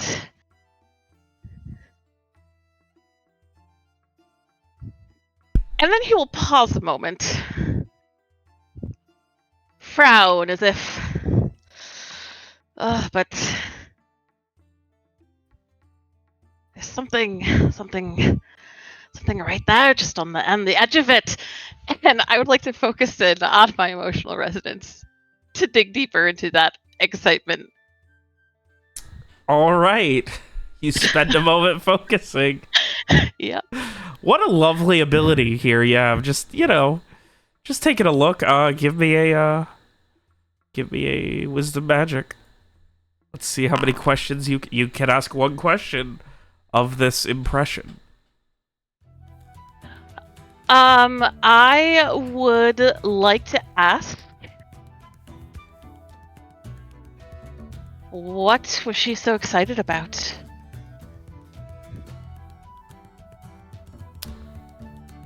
Buying the jewelry.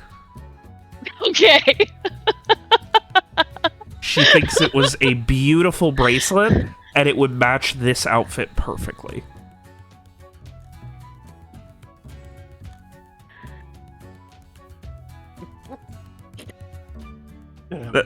That's my favorite one yet. Really got swerved on that one. Damn. What were you expecting there? No. Okay. So Frey is going to kind of come out of it a moment and say, clearly you put your all into everything you do, even all the time spent picking out just the right pieces, and really it's you're a work of art. Perhaps I should have you come with me the next time, or if I could beg an afternoon of your time, perhaps you could join me next time I go searching for a new piece of jewelry. She just, like, slowly blinks, staring in your eyes, and then just nods. You may beg all you want. Sorry, what did you say? You may beg all you want. He gives her a smile and says, "Oh, excellent. Always good to forge new friendships." Have you considered any work, any art for your body? Oh, I wouldn't even know where to start. Oh, I do. Whoa. Okay. God damn. Drake cannot stop getting hit on. Jesus Christ. I would certainly like to delve into those possibilities, but perhaps not in front of everybody here. She just kind of keeps staring, and then with her other hand, she just, like, lightly touches your shoulder and then to your neck.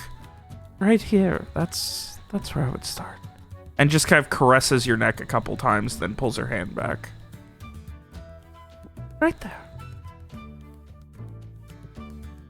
I'm sorry. I'm normally more put together than this. They had me starting early today with the drinking, and frankly, you're the most beautiful man I think I've ever seen in my life. That means a great deal coming from you, but thank you. Thank you kindly.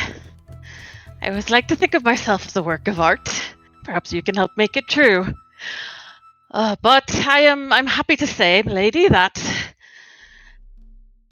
you will not be the one. You will not be the winning bet tonight. Oh, thanks. For her Duchess.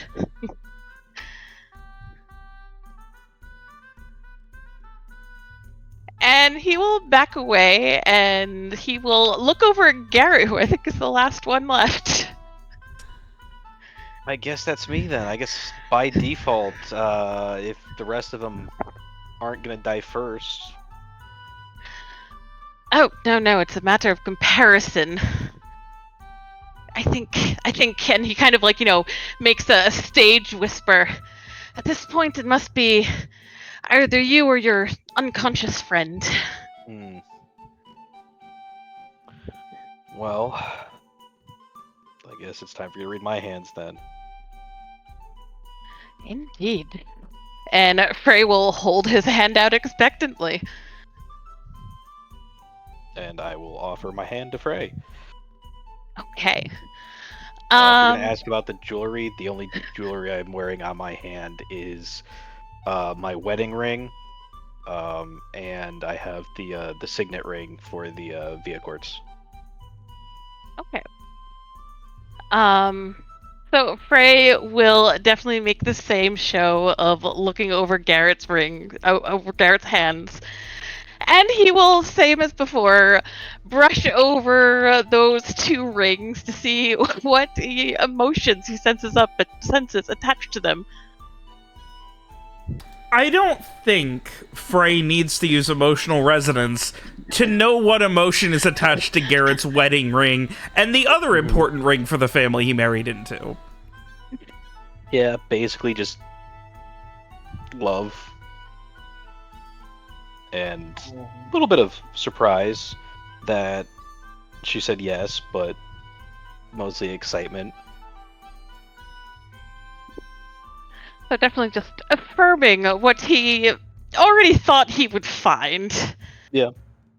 I love the idea that Garett's not surprised about when he got engaged, as she said yes, but when he was getting married, and No, she well, no, said, that would "I be, do." you know, it was Garrett's kind of like, all the above. Whoa, I really thought. I didn't think I was gonna make it this far.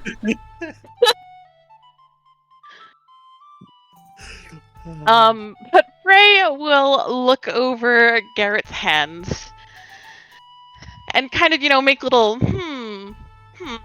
I see, little little music notes as he kind of looks over, pokes and prods. Well, you, my friend, I'm happy to say, will not be the one winning that bet either. Long, happy life, intertwined, all the way to the very end. So, certainly, I think that comes back to your friend here. You can certainly imagine the possibilities, and he kind of, gestures towards Zane.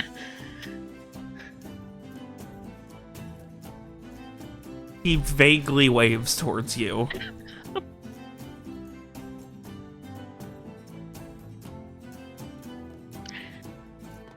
I say 2-3 years tops.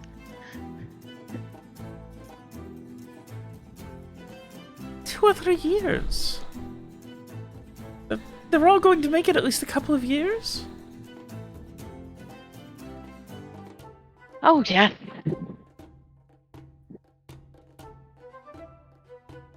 I'm sure with more time I could find some more details. But I think that should satisfy your bet, shouldn't it?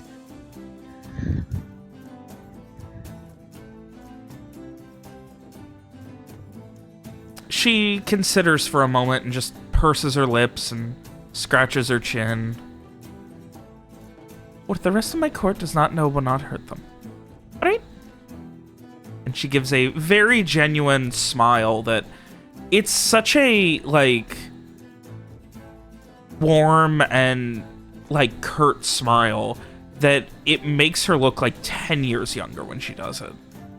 And then she just goes back to that stone-faced, just amused look again. So, in the meantime, I think, while a personal coin is still a personal coin and everything is taken care of, how about, I don't know. Mr. Garett, Miss Vivienne, why don't you do a toast? A toast to whatever this is. How about that? Okay, I look over at Viv. Garett, the man of the hour. You're the one who made it back. You're the one who is going to be doing so much more. You're the one who has been dragged into so much. You do it. Well,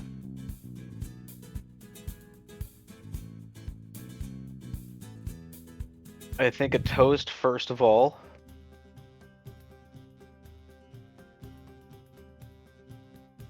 to the health of our Duchess. May she live long and reign well. And so, glass up, drink, toast. And then just a toast to our friends who sometimes get carried away with their own antics, looking at Zane nearly passed out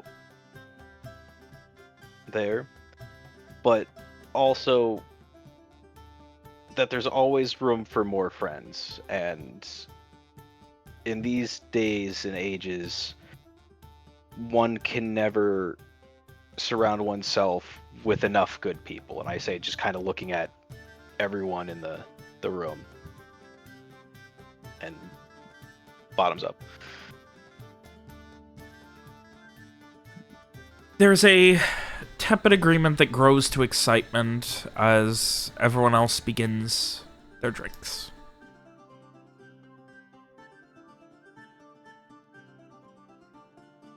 Mira, you are delivered a very fancy bottle of wine. 2, in fact. 1 red and 1 white. Frey, you would recognize each of those is probably in the realm of 50 gold each? Maybe more? Nice. They are very high-end. And they are unopened. They are for Mira only. And Ariane, the Duchess, once again just like points at it, points at Mira, points at the bottles, points at Mira, then points at her own eyes and points at Mira, and then the bottles. Mira hesitantly gives a thumbs up. Maybe an okay sign?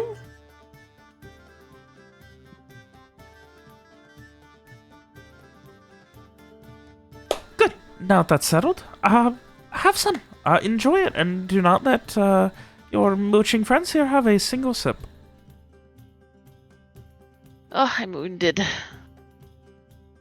Oh, woe be it you who has just settled a bet that I am going to have to pay out for in a couple of years. Truly, you are the most wounded and hurt of all of the people in Vitecourt. I think in this moment, yes. I have to watch my friend enjoy 2 wonderful, wonderfully vibrant wines all by her lonesome. She's not by her lonesome, the wine is. That's something that you can handle. I suppose I'll have to dig deep and find the will. I can only hope that you will dream of her drinking that wine right in front of you and not letting you have a sip as well, then. Mira, would you be so cruel? Well, I don't want to get in trouble with the Duchess for sharing when I'm not supposed to. She looks like genuinely sorry that she's not supposed to share.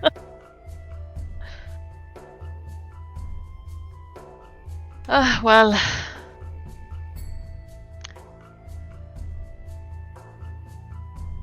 I guess I can't be too disappointed in your loyalty. I'm sure you will enjoy them to their fullest. Knowing very well she won't. I mean, she can taste it. I mean, I don't know. Maybe she can get drunk. Only one way to find out. Otherwise, as you guys continue your night at the Royal Garden, things wind up and down at very erratic intervals. Rowan, you have a journey of your own. Yes. While your friends are having the time of their lives, rubbing elbows with the rich and powerful, you have your own job. Indeed. That is taking you to the fanciest portions of the city, from one rich district to another, from the palace to the glimmering heights of the western reaches of Artavishta. You make your way, as directed, towards Jameson Indus's house. It is a lovely manor that overlooks much of the city. Part of one of many on this overarching hill, and as you reach the Glimmering Heights, you can see that the mountain to the west further, specks of flickering, glowing, and just almost sparks of silvery blue all over the mountainside.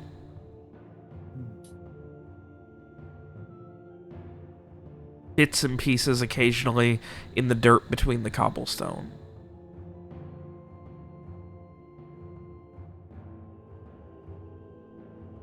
What are you doing? Okay. Am I at the house? I mean, yeah, if you have nothing else to do. Yeah. I'm gonna make sure I don't need to. Yeah. Once I'm, like, say, down the block from the house, I'm gonna make myself invisible. And yeah, I will approach, try to see first if it looks like there's anybody inside, and second, if I can figure out what entrances there are. I guess I'll test the doors depending on which doors I find and stuff, but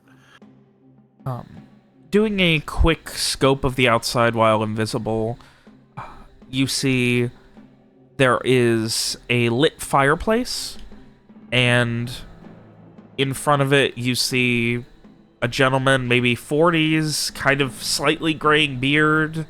You would assume Jameson Indus. Sitting next to him and having a drink is Bird's friend that you did not get the name of. Okay. Are they talking?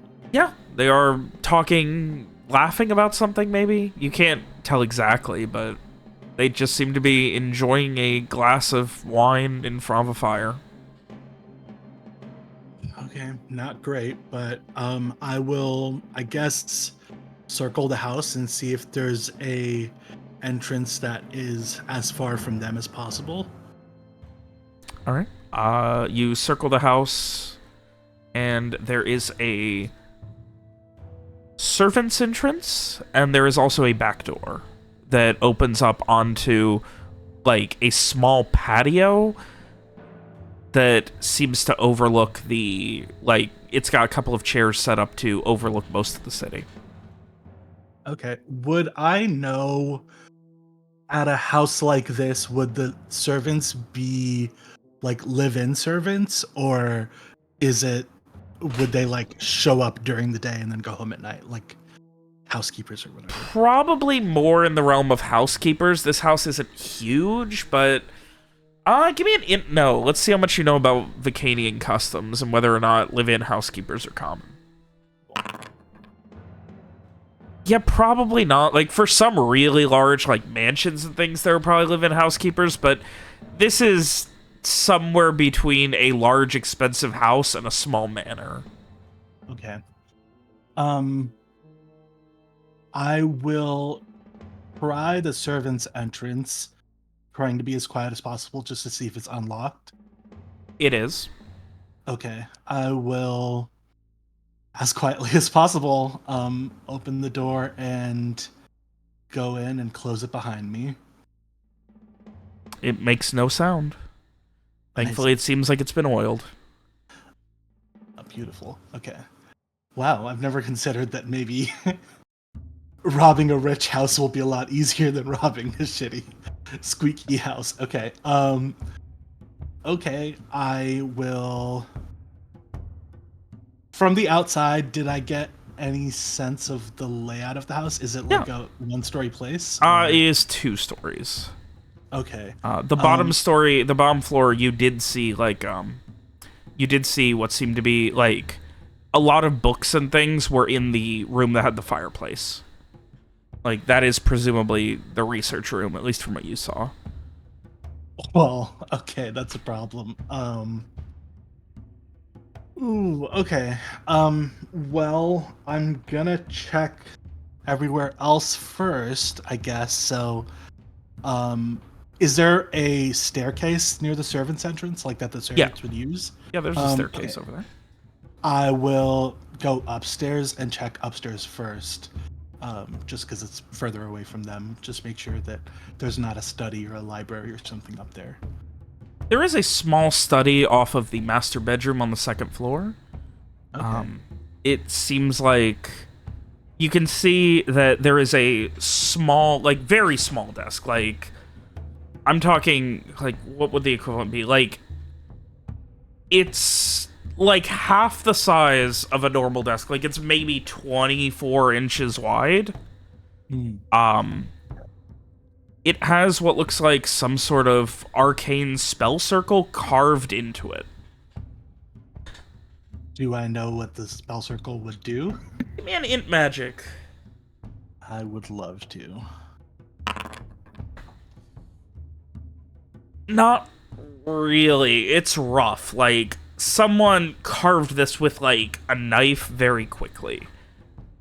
Like, it would be like trying to read, like, a doctor's handwriting, but also of something that you're not super familiar with. Okay. And there aren't any, like, drawers or anything in the desk?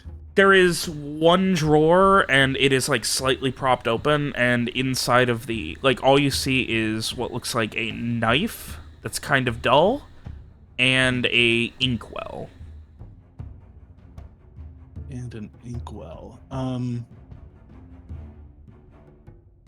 The symbol is carved into the desk with the knife, but there's no ink or anything in it, right? No. Give me 2 seconds. We have to take one last quick 2-second break. I'm sorry. Sure.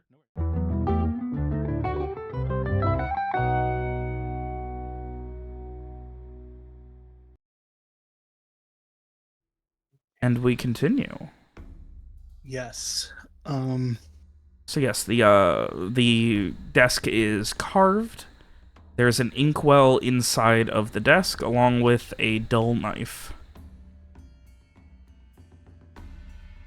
Okay, do I know anything about how to actually use...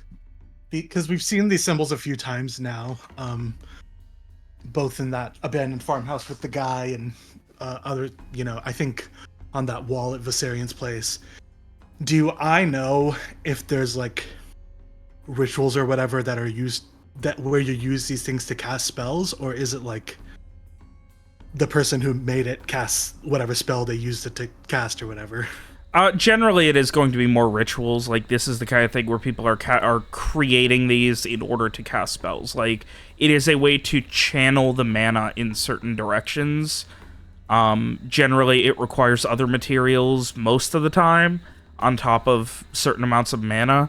It's a big part of enchanting, is being able to use these sigils and arcane circles to channel how the mana is used and making sure that it is properly imbuing something.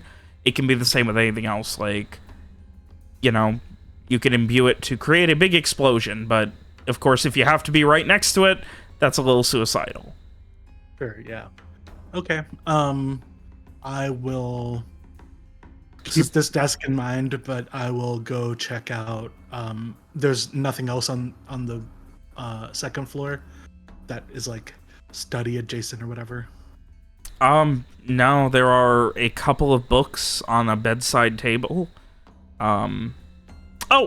Shoot. Also, there's a woman sleeping in the bed. Oh, okay. Forgot about that. I'm sorry. No, that's cool. What are the books? The 2 books that are on the bed are, one of them is by Godric Bird, and it is about the construction of spell circles. The other one is an alchemical book about being able to stop bleeding through arcane means. And that one's not by Godric Bird. No. Can I take a look through that? Because he said it would be an alchemical formula for recovery, which sounds somewhat similar. Can I grab that book and just thumb through and see if there's anything I see that looks like it might be his original research? not birds.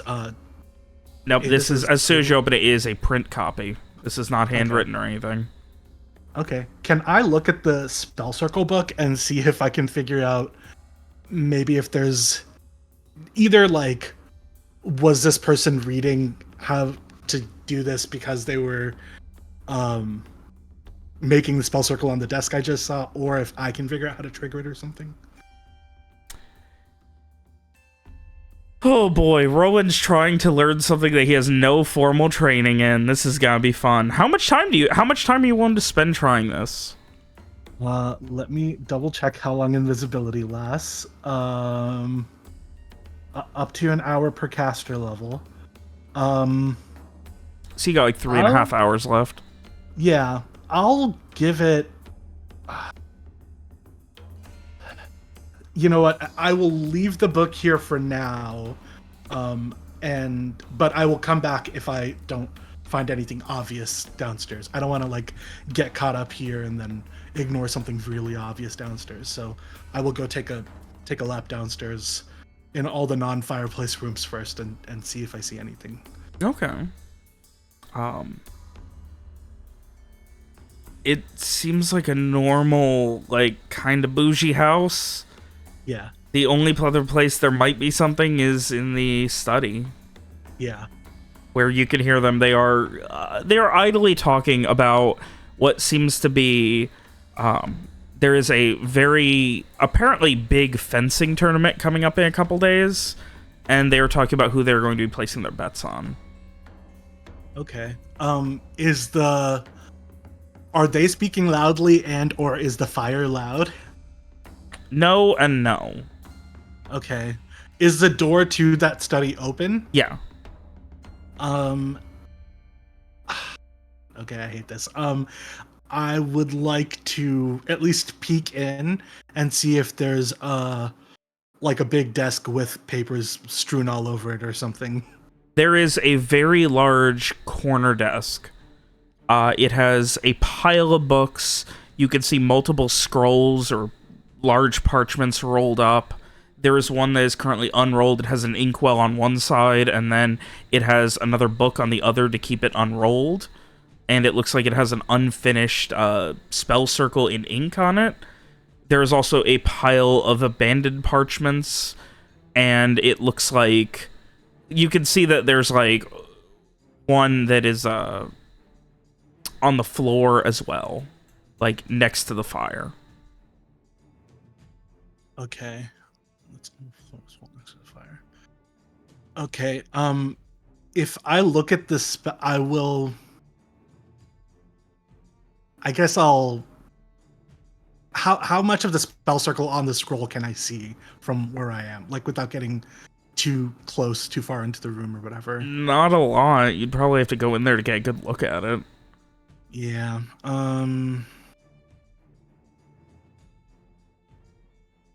No. Okay, I'm gonna go back upstairs and settle in with this book, I guess. I'll give it a good, I don't know, an hour if I need to. Maybe an hour and a half. All right. I guess this guy's... Unless I hear, like, movement downstairs, people are dispersing or something. All right. Give me a... I'm gonna say... Since this isn't something you could really learn in an hour, you're just trying to essentially compare and see if you can figure out what that circle does. Yeah. Give me a wisdom magic. Let's see how well you can just kind of, you know, infer based on pictures.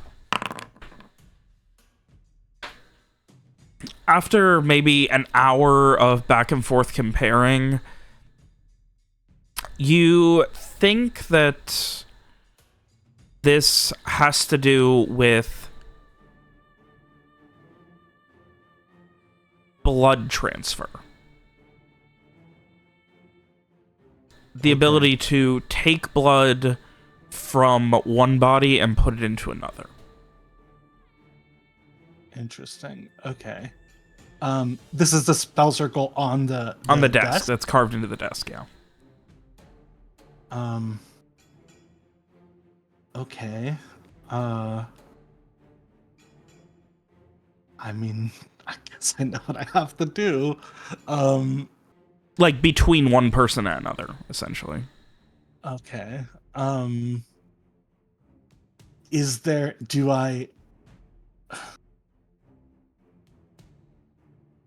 I guess, do both people need to be present or something? Or like, I don't know. Yeah, it seems like they would need to each have like an open wound over the spell circle in order for it to work. Okay.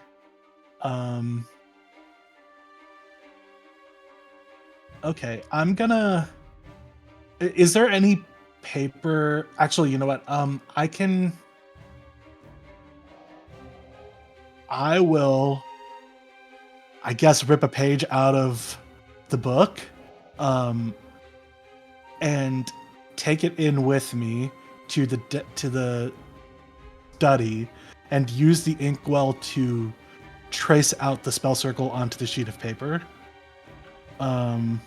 Oh fuck! I'm invisible. No, as long as I'm not holding the sheet of paper while I do it, it should be visible.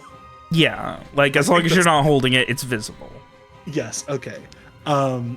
Yeah. So I will trace out the spell circle onto the sheet of paper, and hopefully let it dry as much as I can, and then I will pocket that, because I think next is I'm gonna have to go check out the study downstairs. I think that's all I'm gonna get here from this place. So I will, after I pocketed that, I will go to the study downstairs where they're sitting there, and I will, as quietly as possible, try to walk up to this desk and see what I can give me a dex sneak. Oh man, I've never wanted to do well on a roll more. Wow. Oh God. Wow, Rowan clutching it. Yeah. You move over and it is piles of notes. All of this seems to have to do with recovery through alchemical means, like serious recovery, like the ability to like undo permanent damage, things like that is the basic gist of what this is. There's a lot of notes on it. You can see like essentially a lot of trial and error, and based on the notes, it seems like what he's been doing is finding people who have injured themselves, like maybe they have a broken finger, seeing if it can be fixed, stuff like that, and is doing so by using these circles to enchant little potions. That the biggest problem seem to be the enchantments aren't consistent, and obviously it's a lot more work to when you don't have a one-size-fits-all potion. And it's like, this one can cure a broken pinky. This one can cure a cut if it's less than 3 inches and it's on your right arm. Things like that. And so also the enchantment doesn't seem to last very long. Like, it seems like there's some timing issues with it as well. As in, like, the wound reappears, or as in, like, it'll work once and then... No, as in, the wound is reappearing. Oh, wow. Okay. Well, that's not... Okay, fine. Can I tell if there's one version of this that has been the most successful, that is, like, the furthest along? I mean, the one that's currently, like, that currently has the inkwell on it is definitely the one that's furthest along. And it is, like, this is obviously still a work in progress, which definitely colors the reason that he presumably, like, you don't know why, but that could definitely be one reason they don't want to share the research. Yeah. Okay. Are they facing away from this desk? Yeah.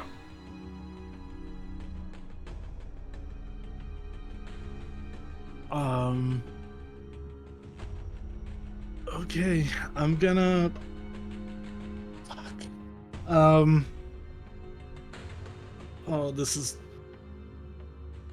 prime real estate for me to fuck up here and end on a cliffhanger where I die at the beginning of next session. All right, I'm gonna try to move the inkwell in the book and take the scroll with me. Oh, he said he wants all the research. He didn't say he wants a scroll. I mean, I can't take all the research. Okay, I'm just making sure that you know. Okay, hold on. Let me think about this. He was very clear that he wants everything.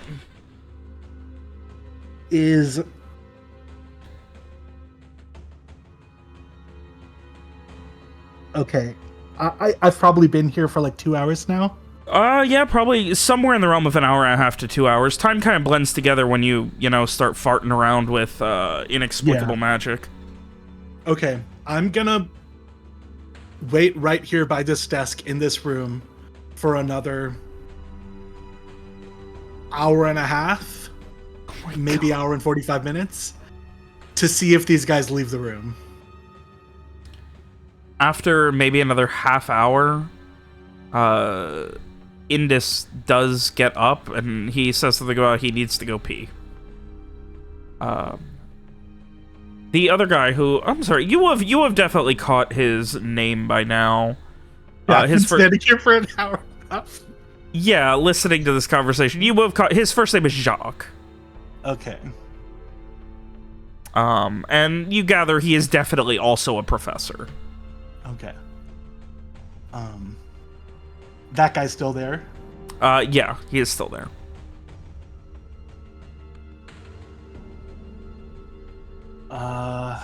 And after a minute, you